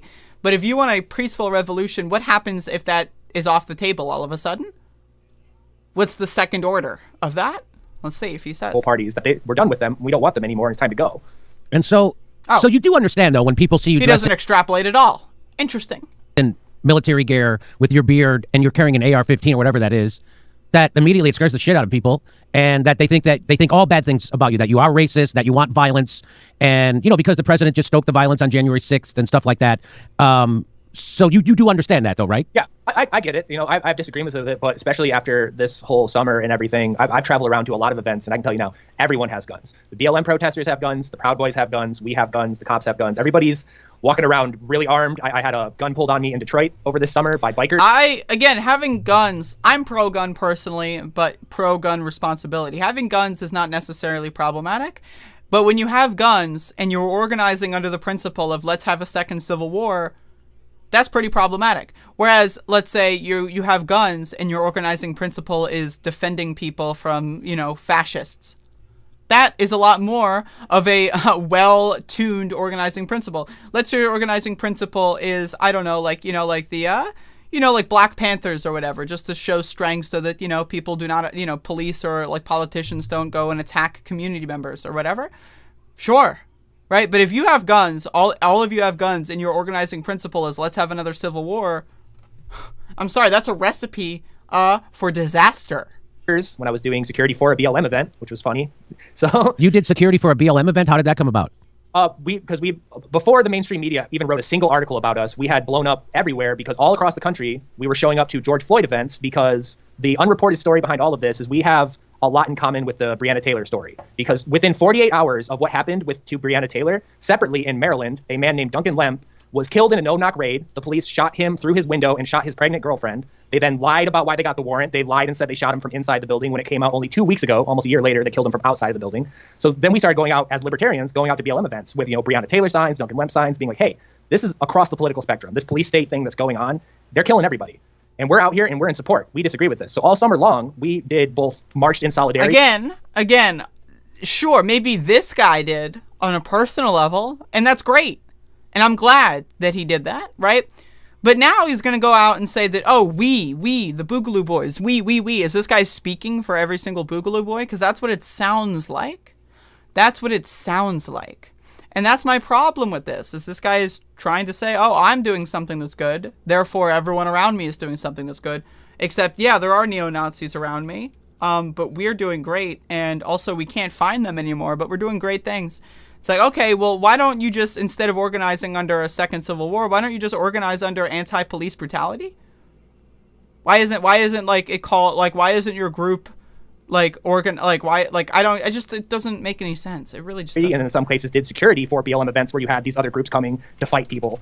And we were welcomed with open arms across all of these. Like, I can send you 1 million Facebook posts and live stream of people being like, we're so happy you're here, we love you. And then the media establishment caught wind that there was armed white libertarian dudes marching in support with a bunch of socialists and BLM and everything, and they said unacceptable, and they dropped the hammer. And that's when all of the Department of Homeland Security and anti-extremist researchers came out of the woodwork and like, oh, these are white supremacists, these are evil people, they're only there to kill people and everything. And well, I love how they're trying to like claim that like a couple people on Twitter doing some research into 4chan is like they. Oh, they, the mysterious they came for us. It's not like we posted everything on public forums and people just did specific name searches that only lasted a couple weeks until they found out all of our information. No, no, no, no. It was they. It was them. They came for us. Ride began. So you were actually welcomed by Black Lives Matter. You actually provided security for Black Lives Matter. You actually marched in solidarity against police violence because you realize it's not a left-right issue. It's a us against them issue, right? It's the cops against us. It's the establishment against... Now, I agree. It is the cops against us. But if someone says, hey, man, I hate cops, but you know who I hate more? The transgenders. You know what I'm going to say? Hey, nice to meet you. I'm going to go the opposite direction. That's what I'm going to say. Right? If someone says, I hate cops, but I love the transgenders. All right, let's do it. Let's hate cops together. Right? And that's my point. Is just because someone agrees with me on something doesn't mean we agree on everything, and doesn't mean it's okay when they think that trans people are evil, right? That doesn't, like, reminder, Jimmy Dore thinks trans people are evil. Reminder, Jimmy Dore supports a politician, Tulsi Gabbard, that thinks trans people are evil. Reminder, Jimmy Dore's, like, network of people also think trans people are evil. So I'm just saying, it's interesting that this is the unity that he's preaching. Unity for me, but not for thee? It's us, and the laws all favor them, and it protects them. And you're right. I think I agree with that. How could you disagree with that? How about, and so tell us some more. Would the majority of the Boogaloo Boys agree with your sentiments that you said in that video and what you're saying right now? Would the majority of the Boogaloo Boys agree with you? Absolutely. Like, it pretty much our core foundation is if you're not a bigoted piece of shit and you understand that both parties are the problem and you're willing to do something about it and you're willing to get out in the streets and you're willing to make your voice heard, you're welcome. It doesn't matter where you come from or what you do. Okay, so hold the phone. Everyone get your phones out. Okay, so this guy said that there are neo-Nazis in his movement. Right, if you look at the ADL's page on it, it outlines that there are neo-Nazis in the movement. So this guy's admitted that there are neo-Nazis in the movement and says that he talks them out of being neo-Nazis. Okay, he just talks neo-Nazis in his group chat out of going out and committing terrorist attacks. All right, now he's saying that the majority of people are not neo-Nazis. Okay, well, what is the majority? Well, the majority is just 50 plus 1%. Right, that's what the majority is. So yeah, sure, maybe is it like 51.374% of Boogaloo Boys are not racists. Okay, well, what about the other 49%, right? So again, he's not given really any specificity here, and that's what's super bizarre. Oh, it doesn't show it, but I walked in, the woman standing next to me is a local BLM organizer for Lansing, Michigan, and I walked in with the local anti-fascist organization as well. So it wasn't just us standing up there. It was the local BLM, it was the local anti-fascist organization, and it was the Boogaloo. And we kind of represent this idea we've been pushing of the Unity Coalition. And we're growing pretty big in both Kentucky, Ohio, and Michigan, to where we've been marching together constantly. There's a Boogaloo group in Kentucky, in Louisville, called... And again, I think that that's a good thing. However, I think it's a bad thing that you're attaching the Boogaloo name to it. You don't need to do that. If this guy personally wants to march with Black Lives Matter and anti-fascist protesters, great. But you don't need to call yourself Boogaloo to do it. You don't need to attach a 4chan white supremacist meme to you to do that. That's what's so bizarre. Also, look at fucking Jimmy Dore's freeze frame. Jesus Christ. The United Pharaohs Guard that's been out with BLM protesters every day. That's not even a freeze frame. That's a resting position for him. How long has Jimmy Dore been in that position? Let's count. There's a Boogaloo group in Kentucky, in Louisville, called the United Pharaohs Guard that's been out with BLM protesters every day since the very beginning, and they're welcome with open arms. Okay, so 6 seconds. You know the history of people who do this kind of thing. You know what it is, right? The people who try to combine the populist left, the populist right, to fight the establishment. You know the history of people who do this, right? Yeah, we get mysteriously disappeared. Yeah, and killed out in the open. I mean, that's what they do. That's what they did to Fred Hampton when he did this. So now wait, now he's conflating Fred Hampton with the Boogaloo Boys, a guy who has a "Don't Tread on Me" flag. You're gonna do it anyway. So you reach out to the Black Lives Matter. You reach out to Antifa. The Boogaloo Boys reach out to Antifa. The Black Lives Matter. You march. You're anti-war. You're for peace. You're against racism. You're against police brutality. What would be some other big things? Pro-sex work decriminalization, legalize all drugs, end all the wars, close the ICE detainment camps. Where did you get that from? Why are you against? So you're against the ICE detainment camps? Yeah, I think when it comes to the border things, I'm more of an open borders guy. Again, the guy's core organizational principles are we want to dissolve the federal government. Of course he's going to be against certain things in the federal government. Oh, you're telling me someone who wants to get rid of the federal government is against the federal government? What? Wow! Like, whoa! But even looking at it from a conservative viewpoint, if you got to deport people, then deport people. Why are you holding people in camps? Why are you holding people in these horrible, uncomfortable positions? If you don't want them in the country, then deport them. Why are you doing this? It's awful. It's inhuman. That's also weird. If you don't want people in the country, deport them. What does that mean? Who's a you? Okay, so you're arguing to dissolve the federal government, and now you're saying that a federal government could have the jurisdiction to deport people? What? And again, that shows that it's an inconsistent ideology. It's inconsistent. He's not about egalitarianism. He's about anti-government. Yeah. If we want to reserve the right to deport people, but I don't want the federal government to make those decisions for me. I just want to get my gun and my pickup and go around town. Maine, and if this was going on at any other time period under that's true, it was longer than 6 seconds because I had the video sped up. I forgot about that. Or any other presidency, people would be burning the country down over it. Never again is what we said, but we're putting people in camps again. So people, well, I want to say who are your political opposites, but they're not, because the whole point of your thing is that we have a lot of agreement. And so what I've said on this show is that the problems we're facing right now aren't left-right issues. They're oppressive issues that affect all of us, and so we have to fight those first so we can get back to fighting a left-right issue. So, Jimmy Dore, if that were true, what you would try to do is de-radicalize white supremacists that are poor. That would be your goal. You would try to do the best you could to find as many poor white supremacists and people that hate trans people and gay people, and you would try to de-radicalize them, and then say, hey, come with us and organize with us, and we'll help all of us. That's what you would do. Instead, Jimmy Dore's going on Twitter, and all these people are going on Twitter. Brianna Joy Gray, Ryan Knight, they're having meltdowns on Twitter saying that they just want the right-wingers to come to us with no conditions. Yeah, let's just unify with people that want to kill transgender people. Great idea. You don't want to de-radicalize them and make sure that they're... Nah, fuck it. Just do it right now? What? That's what I look for. That's almost a luxury, being able to fight Democrats, Republicans. Right now, we know there's one party of war, one party of Wall Street, one party of a big pharma. And according to the Chicago Sun-Times, this is a $5 super chat from Rick's Americana. Thank you. Kyle Rittenhouse was associated with the Boogaloo Boys. Wow, color me shocked.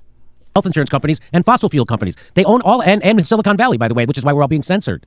Yep. So that, to me, that's the bigger problem right now that affects... We're all being censored, I say, on my YouTube channel with 1 million subscribers with 114,000 views. I'm being censored.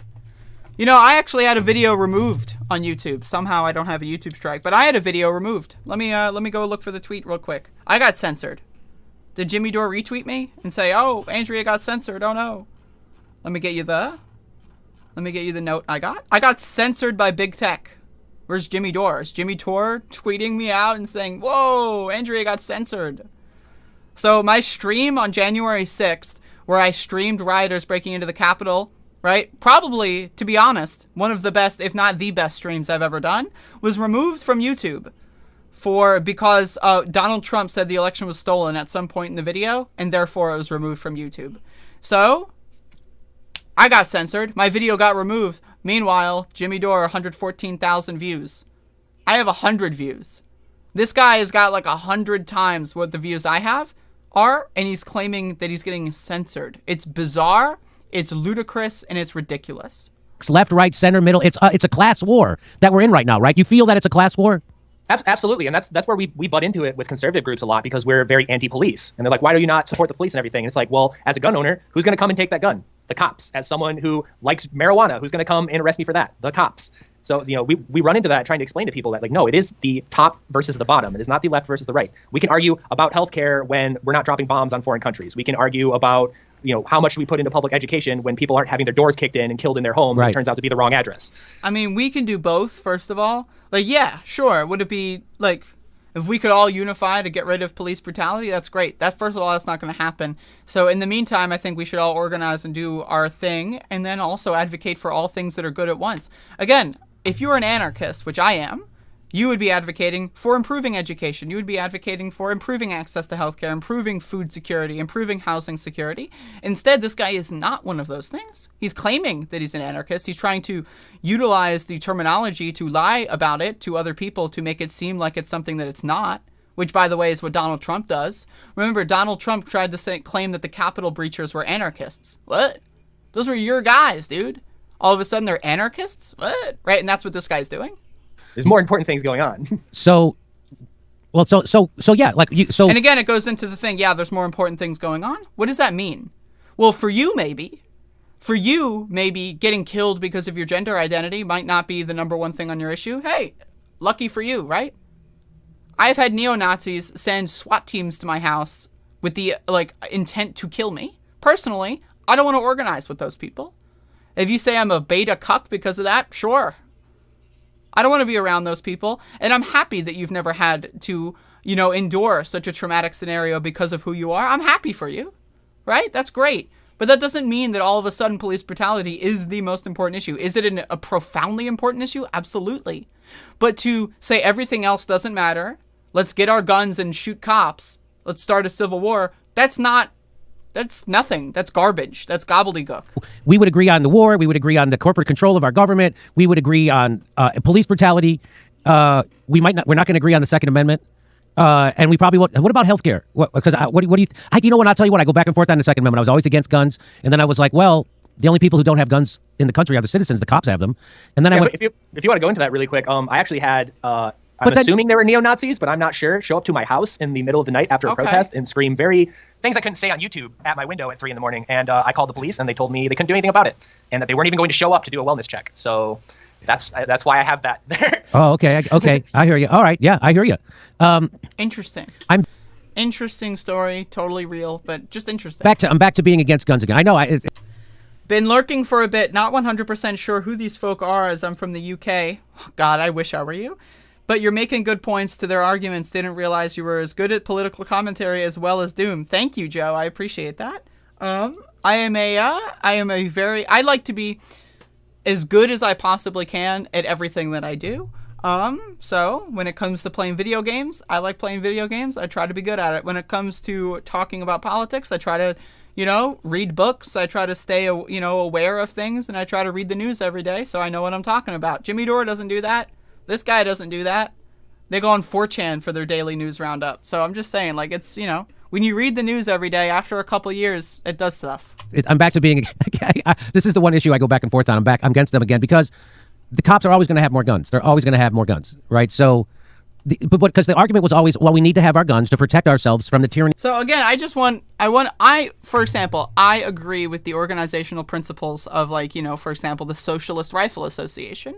Organizing, poor people to train them to use guns properly because, hey, there's a lot of neo-Nazis in that town and you don't want to get caught in the bad situation. It's always a better idea to know how to use a gun than to not know how to use a gun. Now, does that mean I think everyone should have fucking armaments and AK-47s on all of the walls in their house? No, I don't think so.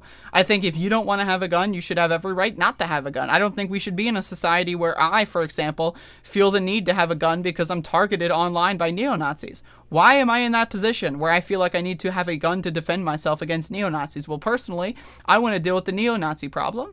Now, I just want to say a lot of Jimmy Dore fanboys come at me and say, oh, Jimmy Dore's further to the left than you. Reminder, Brianna Joy Gray called him an anarchist. Jimmy Dore an anarchist, Brianna Joy Gray said.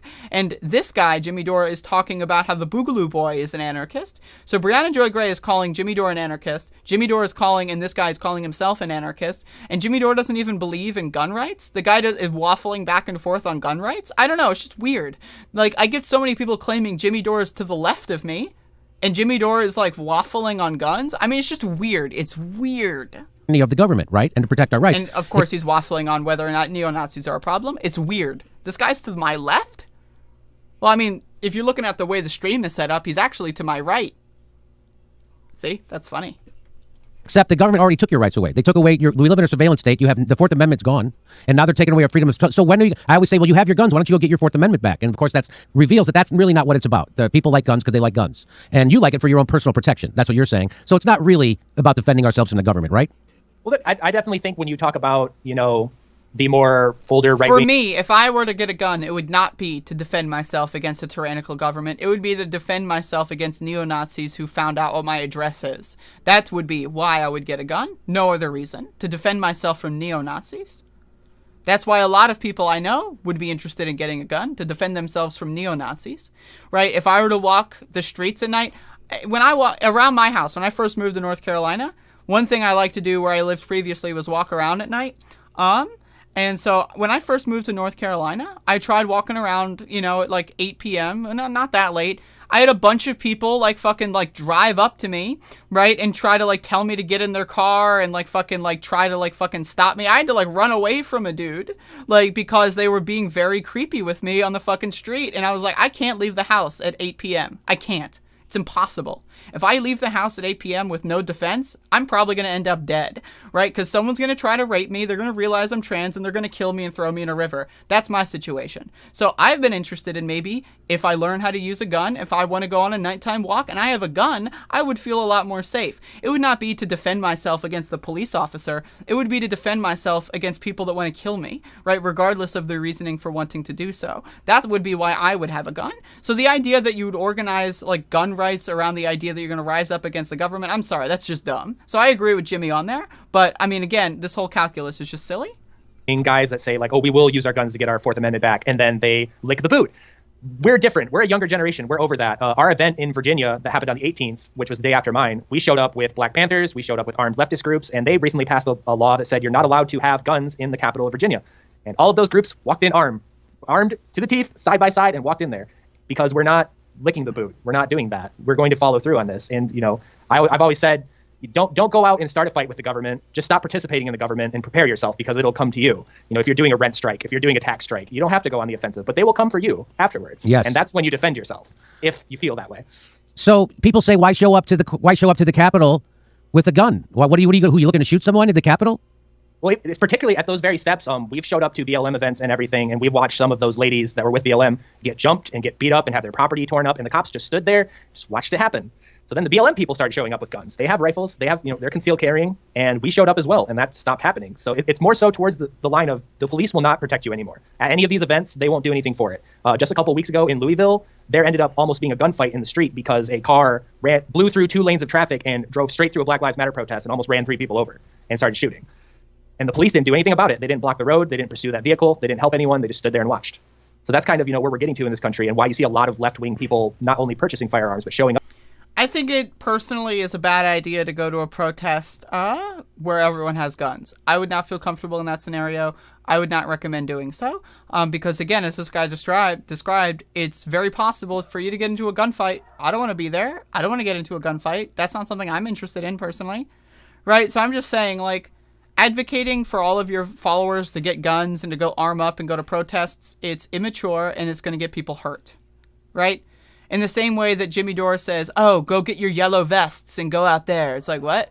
Go out there and do what? You're telling people to do things without telling them exactly how to be safe about those things. What are you even telling them to do in the first place? I don't know. It's a little bizarre. So let's see if there's pushback. Up to events with firearms. It's because the cops aren't going to do nothing. They don't care about you. They're there to protect property and the government. They don't care about the people. I mean, Bernie Sanders works with people like Mike Lee, who's a pretty extreme right-winger in the Senate. So no pushback. I don't know if he's ever worked with Ted Cruz on anything, but you don't seem. I think they co-founded, authored. What bill was it? I don't remember. They did work together once though. Oh yeah, Bernie and Ted Cruz did work together. Look at that. Yeah.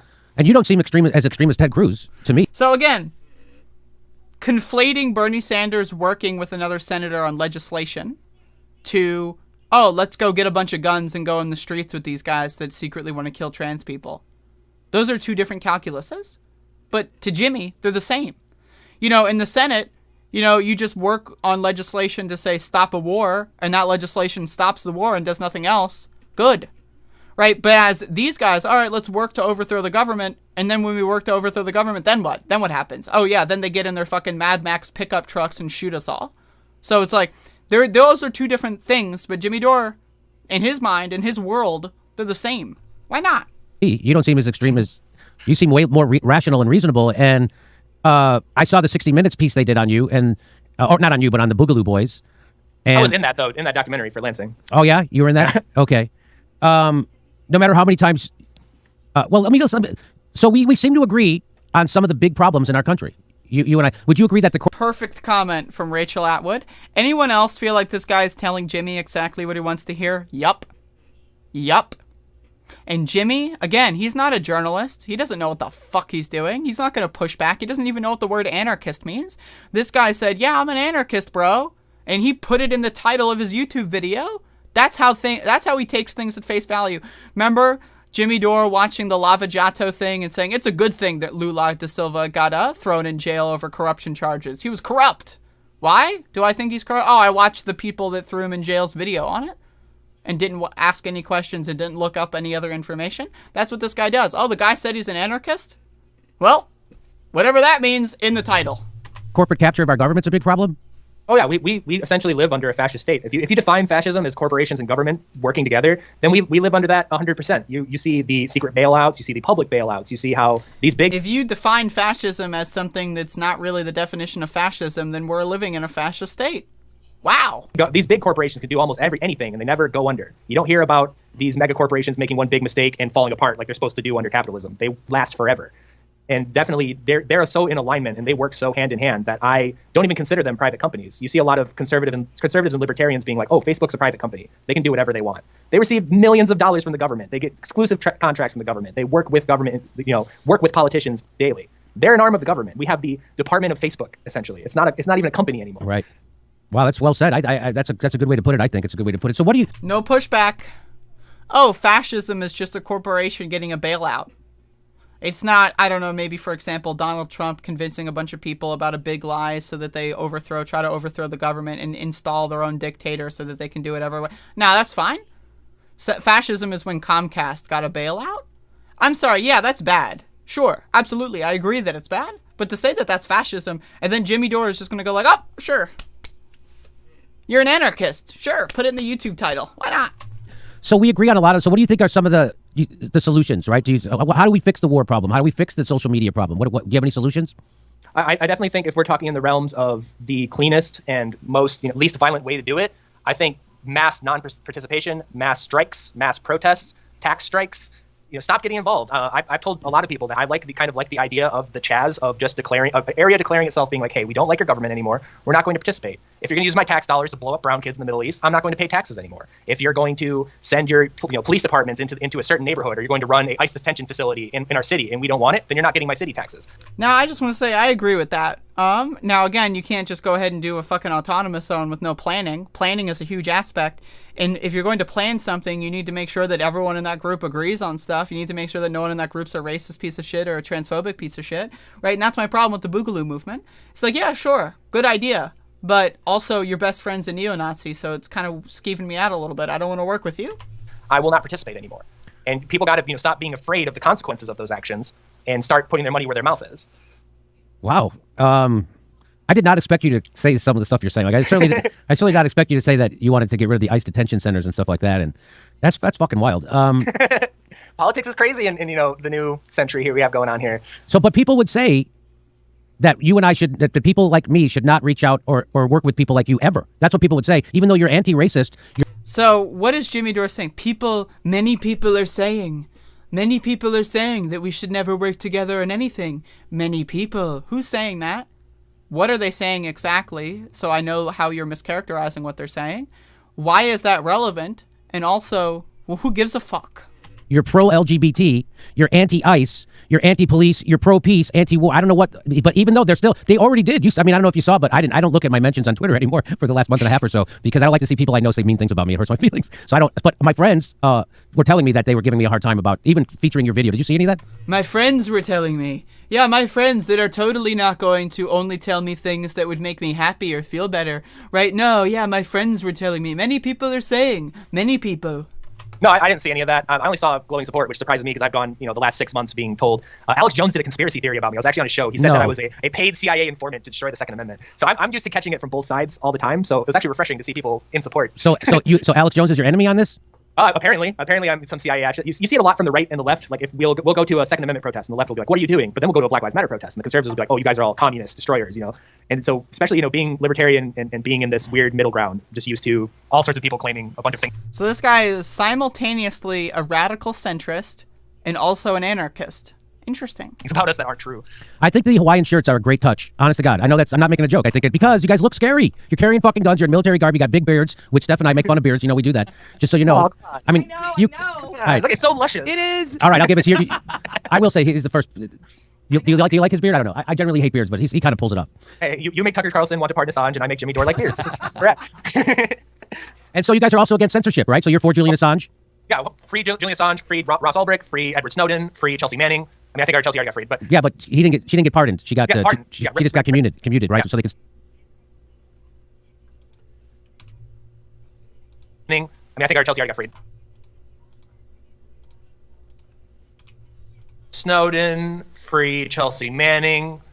I mean, I think our Chelsea already got freed, but yeah, but she didn't get pardoned. She got pardoned. She just got commuted. She didn't get pardoned. Our Chelsea already got freed, but yeah, but she didn't get.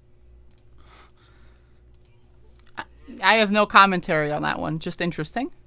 Pardoned. She got she just got commuted, right? So they can still mess with her. Yeah, against all of that, Wow. Well, it's going to be funny to watch people twist this interview to somehow attack us. Well, they'll just say that it's going to be funny. He says it's going to be funny, but he's not going to watch this video that I'm making. He's not going to respond to my points. He's not going to say anything I said is untrue and explain why.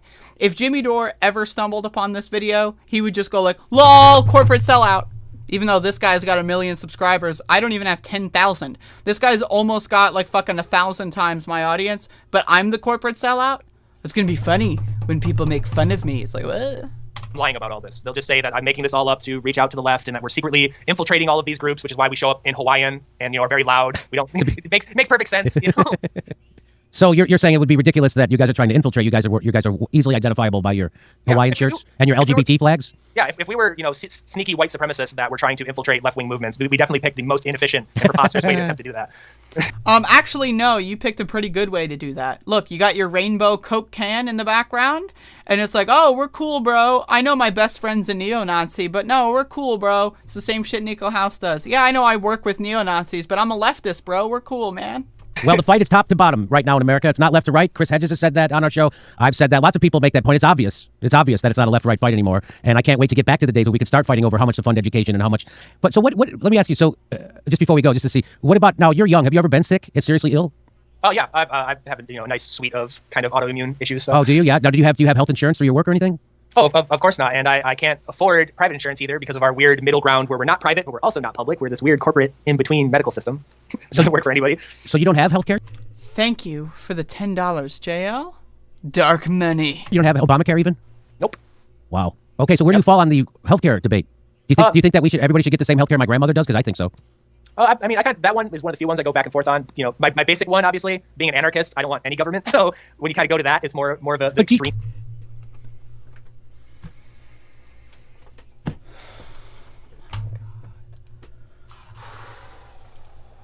Only the really, I hate to say this, but those with the lowest IQ. My basic one, obviously, being an anarchist, I don't want any government. So when you kind of go to that, it's more of the extreme free market system. But as an anarchist, you still want roads and bridges, and you want a sewer treatment system, and right? You want that kind of stuff, right? Absolutely. And I think I live in Michigan, so people are like, oh, your taxes go to the roads, and I look outside, there's potholes that could eat a Prius. Right. And where's my taxes going? Right. That's the problem, right? I mean, everybody. So you agree on infrastructure spending, and I just think that healthcare is one of those things. It's like it's like grammar school, high school education. You just provide it to people. And that's what a government. That's the point of a government. You have to educate their people, make sure they have jobs. No pushback from Jimmy Dore. No pushback. Yeah, I'm an anarchist, bro. Like, free market, man. Bro, man, like, I'm just, like, such an anarchist that, like, I don't even want roads anymore, bro.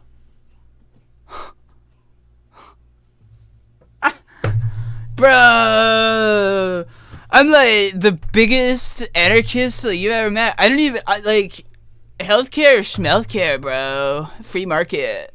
And you make sure they have healthcare and clean water. That's what a government, and protect us from foreign and domestic enemies. That's what a government's supposed to do. And that's why we're a failed state. Because we have a system that renders 80% of the workers living paycheck to paycheck. Half the country can't afford a $500 emergency. And 90 million people don't have healthcare or uninsured. That's a third of the country. This is a failed state. Not me, $10. Super chat. We should look at everything he says with the lens of inciting civil war. They're not bringing guns to BLM protests to protect them. They're bringing guns to give the cops and other supremacists reason to shoot. Yes, I agree. That's actually a really good analysis. Thank you for that.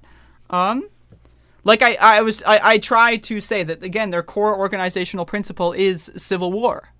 Like, if they really wanted to be anti-fascist militia protests or whatever, go do that. If you really cared about Black Lives Matter, go do that. You know, I don't, like, if I've gone to Black Lives Matter protests, I've gone to anti-fascist protests, I've gone to Medicare for All protests. When I go to those protests, I don't go there and say, I am a Boogaloo Boy and I'm here. Like, I don't do that. I just go, like, hold up a sign and then, like, sing a chant or something. Right? Like, but this guy's like, oh, yes, I'm a Boogaloo Boy and I'm here and I'm totally cool and everything's normal. I'm a Boogaloo Boy, by the way. I'm the Boogaloo. Like, why are you saying that? It's a Black Lives Matter protest. Like, it's weird. It's all to whitewash the identity of the Boogaloo Boys, get more people interested in having a second civil war. Check. Half the country can't afford a $500 emergency, and 90 million people don't have healthcare or uninsured. That's a third of the country. This is a failed state. It can't deliver the basic services to its people. This is a failed state, and we can't even get clean. Yeah. This is a good comment from Jino. Wow, Dore was screaming at AOC for allegedly not wanting Medicare for All enough, but this Boogaloo Boy admits he is ambivalent on Medicare for All in the first place, and Dore is still chummy. Yeah, no pushback, really. It's just, well, I don't know, man. Government. Are you an anarchist, bro? Again, he put anarchist in the title of the video. Again, just to remind everyone, in case people are new here, this is the most important part of the definition on the anarchist library that I resonate with. Anarchism promotes mutual aid, harmony, and human solidarity to achieve a free, classless society. So this dumb motherfucking bitch said, bro, I mean, like, roads and stuff, man, like, free market, bro, and it's like, you know, we could have, like, dirt roads, man, and then, like, also, like, healthcare, schmelthcare, bro, it's like the free market, man, and he calls himself an anarchist. A cooperative commonwealth, anarchism is both a theory and a practice of life. Philosophically, it aims for perfect accord between the individual, society, and nature. If that were the case, we would all have a universal healthcare system, okay? Free market, bro.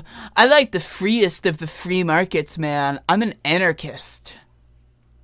In an anarchist society, mutually respectful, sovereign individuals would be organized in non-coercive relationships within naturally defined communities in which the means of production and distribution are held in common. This guy's like, free market, man. Woo! I just want to go, like, buy, like, a fucking, like, you know, like a pickup truck and, like, a gun that shoots bullets that don't work, and then I'm gonna, like, blow my hands off, and then then I'm gonna try to drive my pickup truck to the hospital, and it's not gonna work because it's a lemon, and someone just sold me a pickup truck that doesn't work, bro. Free market, man. Free market. Water to people in Flint, Michigan, and there's lots of other places around the country we found out where there's lead in the water all over the place. They just don't water talk. Lights on fire. That's right, or the water lights on fire, and they just don't talk about it in the news because the news is owned by the same cabal of billionaires. There's only 15 billionaires that own all the media in the country. So again, we live in an oligarchy. That media is there to manufacture consent. That's what people forget. They think when they turn on CNN or read the New York Times. Really, Jimmy Dore? The media is there to manufacture consent? Huh. Interesting hypothesis. Maybe turn that inward a little bit. Maybe you think. They're getting the news. The first job of the reporters of the New York Times and the hosts on CNN is to manufacture consent for the establishment. That's their job. And if they get to tell you some news along the way, so be it. But that. William Buhner, $5. I wish I could give more, but I appreciate you. Thanks for the breath of fresh air. I try my best. I appreciate y'all. After this is over, I'll probably sit and talk to the chat. I know Bodan has something they want me to read, but I'm sorry if I ignore people. It's just I don't like looking at the chat room too much during these segments. I'd rather just focus on this and then do it afterward. But this is a long segment, so it's like, okay. That's their number one job, and that's why they want to shut us down, because we actually do tell you what is actually going on. We actually do tell you the news, and they can't handle that. Well, listen, anything else you want to so you still, even without healthcare, you go back and forth because you fear the tyranny of the government. But it's not the government. It's the government just paying private people to give you healthcare, just kind of like how the government pays private construction companies to build roads. And they're awful at both of those things. That's how I do it. Well, the most popular health insurance program in the country is Medicare. You know that? Like, all the old people love it. Yeah, and I was on that very briefly, and then I was kicked off for making $100 more than to be. Reminder, this guy, Jimmy Dore, doesn't know what an anarchist is.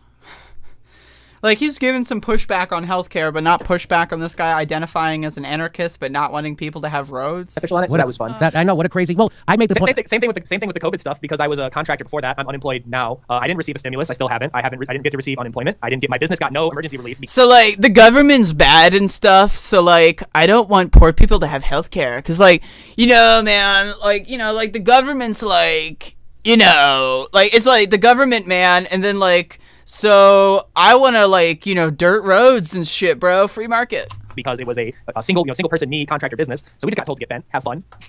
No relief. I haven't even got my first stimulus. I'm waiting on my second one to see if that ever comes out. So a year contacting the IRS, contacting the government, being like, hey, where's my original $600? There's a lot of people that are in that situation right now, and the media won't talk about it. I mean, I talk about it all the time. Half my family didn't get any stimulus. I talk about that all the time. So, but the media won't talk about it. The media. It's a fail. Anything I disagree with is the media. State. And so, do you really fear a civil war? Like, what would a civil war, like, who would you fight? Here we go. I would think it would go full Syria. I think the government would just collapse, and you would have like 32 different factions fighting each other one day, being friends the next day, just like it was in Syria. I see things falling down because a lot of people are like, oh, it'll be Republicans versus Democrats. Well, I'm not. Reminder, this guy's like, well, bro, I'm an anarchist, bro, right? So everything I say is from like an anarchist perspective, because like, bro, I'm an anarchist, man. So I want, like, a peaceful revolution, whatever that means, like, whatever. So that's what I want. But, I think we're going to turn into Syria. We're going to have 32 different factions. The government's just going to disappear somehow. I'm not going to mention how that happens. It's just, okay, so the government's going to magically disappear. I don't know how it will. I can't describe that. But so now we're in a completely different world. We skipped a step. I've made up a completely fictitious world, and I'm not going to describe how we fucking got there. So the government's going to, like, disappear and somehow, and then 32 and then Syria, and then bro, I'm an anarchist, bro. I'm not fighting for either of those sides. You're not going to see Jimmy Dore carrying the flag of Joe Biden into battle. But there's a lot of micro factions. There's a lot of people that don't disagree, and the media has everyone so whipped up, and especially being on the ground. There's a lot of bloodlust. There's a lot of people that are like, screw this, let's just get it over with. And that's scary. That's really scary. How big of a group of people would you say that are ready to go? I would say probably 20% of both political parties are like ready to fight, and probably like 30% of them are starting to, eye the gun store and thinking about it. Because you even saw 20% of Democrats are ready to fight. We all know that 20% of North Americans are authoritarians. We know that anywhere between 20 to 30% of Americans voted for Donald Trump. We know that 20 or 30% of Americans don't wash their hands. We know about 20 to 30% of Americans don't believe in germs. So interesting how that number keeps cropping up. But now this guy is going to be like, yeah, 20% of Democrats are eyeing guns. It's like, okay, for what? What's it, John Bennon or whatever, that idiot on CNN this morning that was saying we need to investigate all of these terror groups, and he included Libertarians, which are just like a bunch of weed-smoking capitalists, and they included that as domestic terrorists. So we're getting towards. So this guy is a, quote, weed-smoking capitalist, but also an anarchist? What? That rapidly. And then obviously I think you're going to talk about today, Facebook deciding that all the left-wing political groups are no longer convenient to them, so banning them today. I tried to tell people, everywhere, when I was at the Young Turks, I'm like, you push for censorship, it's going to come back. If you push for censorship, someone with 2,000 followers on Twitter said that it's funny that Donald Trump got banned, and because of that, it's like a domino. If someone on Twitter with 2,000 followers didn't say that it was funny that Donald Trump got banned, then guess what? Facebook would have been like, oh, I guess we can't get away with this. I guess we can't censor people. But because random people online, it's not like big tech had this capability the whole time. And they were actively censoring left-wing. That's what people like Jimmy Dore don't know. Because he's never been censored. To him, losing 1,000 followers on Twitter is censorship. Oh! But to the rest of us, oh, I said fuck you to a TERF on Twitter and my account's banned. What? Oh, a gay person says, why are you being so homophobic? And then your account gets banned. What? Oh, never heard of it. Censorship's my favorite issue to talk about, but I've somehow never heard of left-wingers getting censored. I mean, look at fucking slavery. That's one hell of a fucking giant censorship campaign, right? But I'm just going to use the term censored to describe big tech attacking me and Donald Trump. It's not like, I don't know, left-wingers have been getting censored literally since the dawn of fucking capitalism or the dawn of humanity, it's almost like. No. It's just big tech, bro. You don't know that. You don't know that. They know that, and they don't care. And people because they're on the corporate algorithm, they don't care. Right. But anyway, it's scary what's going on. So you think that there would be an economic collapse, or economic collapse, which would lead to a failure of government completely, and then it would just kind of go off to warring factions? Yeah, everything would go to hell. So this guy thinks that the government's going to dissolve tomorrow, without any that's it. That's what this guy thinks. The government's going to dissolve tomorrow. My lord. I'm going to read all the super chats as soon as this is over. I'm going to try to power through this. I mean, we already saw it in terms of economic collapse. I've lived through 4 economic crises so far, and now I think was it 32% of all U.S. dollars have been printed in the last couple months to go fund giving $200,000 to Syria, who we've been trying to go to war with since I graduated high school for some reason. So yes, I definitely see. They've definitely been trying to go to war with Syria, and now we're going to do a story about Joe Biden sending troops back into the oil fields. I wonder why we want to go to war in Syria. Literally sending troops into the oil fields. That was the headline. Yep. So it feels like we're back in 2013. We just reset the clock, and Obama's president again. We're going to start bombing Yemen or something. But we're going to go into Venezuela. They're going to overthrow Venezuela. They're going to go put more troops back into Iraq. They're going to put more troops back into Afghanistan. They're going to go into Syria. And who else knows where else? I bet there's a couple more African countries they want to go into. John McCain's ghost is going to start appearing in Eastern European countries. Yes. So, Magnus Panvidya. Vidya, did I say it right? How do you say it? Vidya. A Boogaloo boy who is anti-racist, pro-LGBT, anti-ICE detention centers, anti-war, and anti-police brutality, and pro-Black Lives Matter. Thanks for coming on the show, and please come. One thing real quick that I wanted to say very quickly. To everyone watching, if you do find someone who is an actual neo-Nazi and has Hawaiian on, send me a message on Twitter, and we will find them and deal with them. Help us deal with that problem, please. Okay, well, thanks for coming on the show, and we'll look forward to you out there for doing security at more Black Lives Matter protests. Hopefully we won't have to. Okay, all right. Hey, everybody, this is the part where I tell you we're all okay, so I'm sorry, it's finally over. My God. I just want to apologize for everyone who had to deal with that. I did not know I would last an hour talking about it, but I mean, it's a pretty legendarily bad video. This might be the worst video Jimmy Dore has ever done. So I'm glad if anyone watched this, and they've got the positive takeaways, if now they know what the definition of anarchism is, that's a good thing. Jimmy Dore wants you to be done. He wants you to think this guy's an anarchist. He doesn't care if you know what basic political terms mean. He doesn't care, because the only thing he cares about is having you watch his show and you give him super chats and subscriptions and share his content. That's all he gives a fuck about. My show, I'm defining terms. I'm exposing lies. This is a good show. Let me read some super chats. Okay, I'm going to read Bodan's message first. Okay, Bodan. The first time I saw your Doom videos on YouTube, I had no idea you were so politically conscious and intelligent, and more importantly, willing to educate other people. I was nicely surprised of your personality.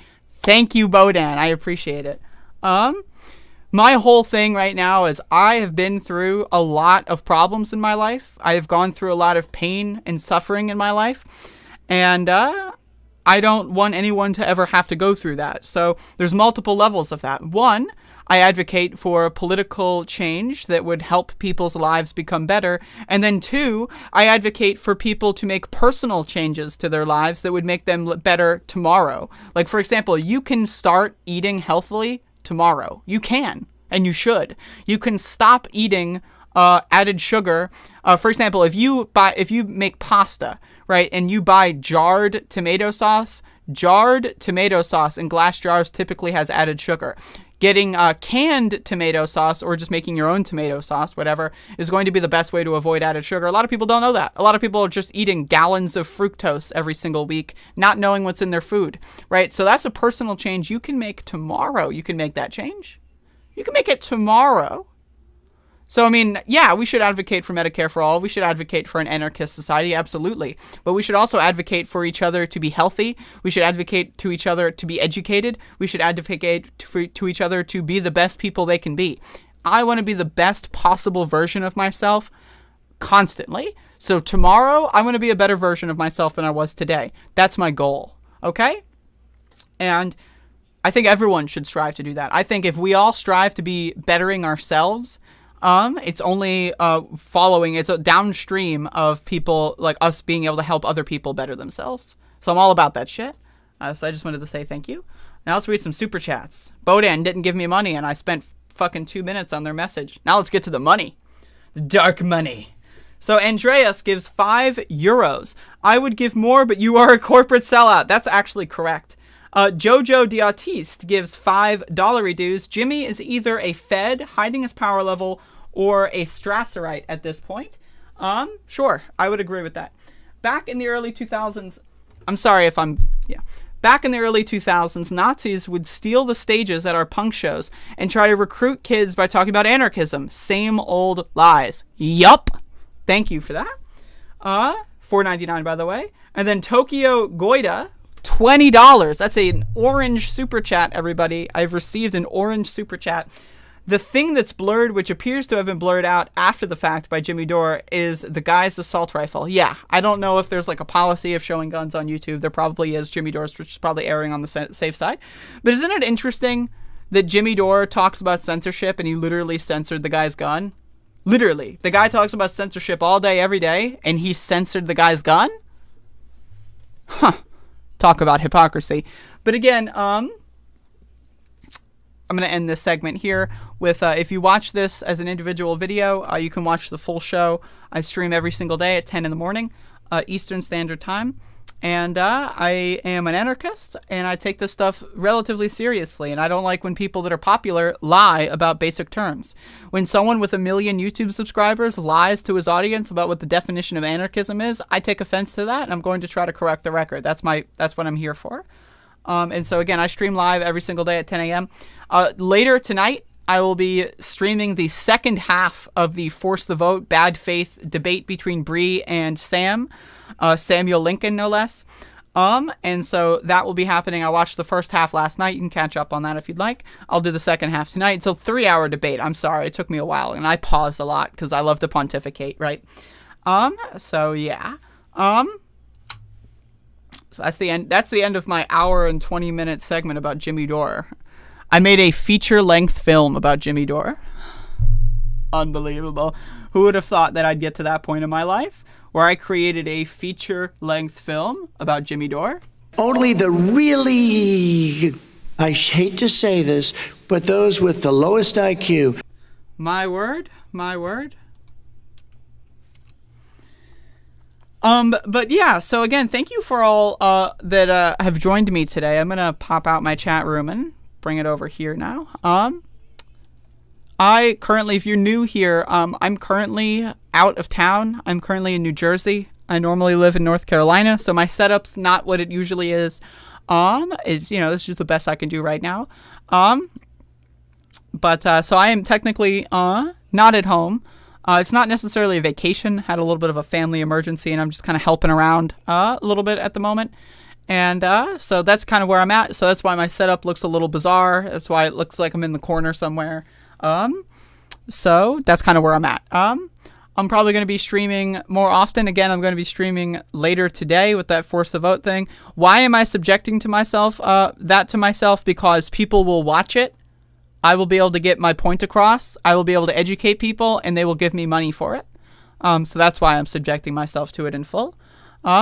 Andrea, he's an ANCAP. ANCAPs think they're anarchists. Yeah, no, I agree. I wanted to not utilize that argumentation. I wanted to directly argue with the points that they were making, because I think that was a little bit more salient than just saying, and like, this guy's an anarcho-capitalist, you know, which is, it's true, it's factual. But nice stream later, y'all. Hashtag left is best. Thank you very much. But normally I do not stream for 2 hours. Normally I only stream for like an hour, but you know, sometimes I get carried away, and today is one of those days. Yeah, so again, hello Ruth. Hello again, everyone. Thank you for watching. I will be back. Maybe I'll set up the stream page on my channel, so you'll see a couple hours in advance, but maybe around, let's say 5 or 6 hours from now, I will go live with the rest of last night's show, which is, again, Samuel Lincoln versus Bree Joy, and we'll see how it goes, and we'll go from there. So, again, thank you for watching. Hopefully y'all enjoy. If you're new here, hello, and I hope y'all enjoy the $10 super chat that JL just gave me. Thank you, JL. But again, if you want to go watch the VOD, definitely go watch the VOD, etc. And enjoy the outro, and I'll see y'all later. So there you go. That's it. It's over. It's done. Go away.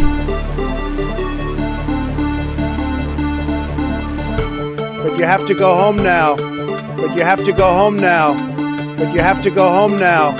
But you have to go home now. But you have to go home now. But you have to go home now. We have to have peace. We have to have law and order. We have to respect our great people in law and order. We don't want anybody hurt. It's a very tough period of time. There's never been a time like this where such a thing happened.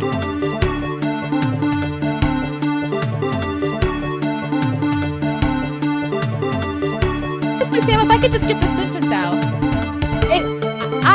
We could talk about Jimmy Dore can go and kill 15 kids tomorrow, and I still believe in force the vote.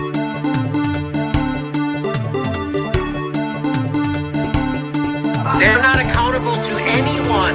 I get 10 to 12 million views a month, and they won't come out and address my progressive audience. They won't come out and address Bree's audience, or Katie's audience, or Justice Jackson, or you. They are not accountable to us. They're accountable to whoever the fuck themselves. Let's not kid ourselves. As Chris Hedges taught us a long time ago, the people attracted to politics are the most mediocre of people. They're not your friends. They are elected servants. It's not fucking treating them that way. I hear brownies seconding you in the background. They're not your fucking friends. They're the people standing in between us and fucking healthcare. They're putting their fucking personal position ahead of that. Don't fucking forget that. I'm talking about anybody who's a progressive in Congress who isn't endorsing hashtag the vote. All those motherfuckers who didn't show up today at our town hall. Every fucking one of them is selling you out and canceling you for their own personal gain.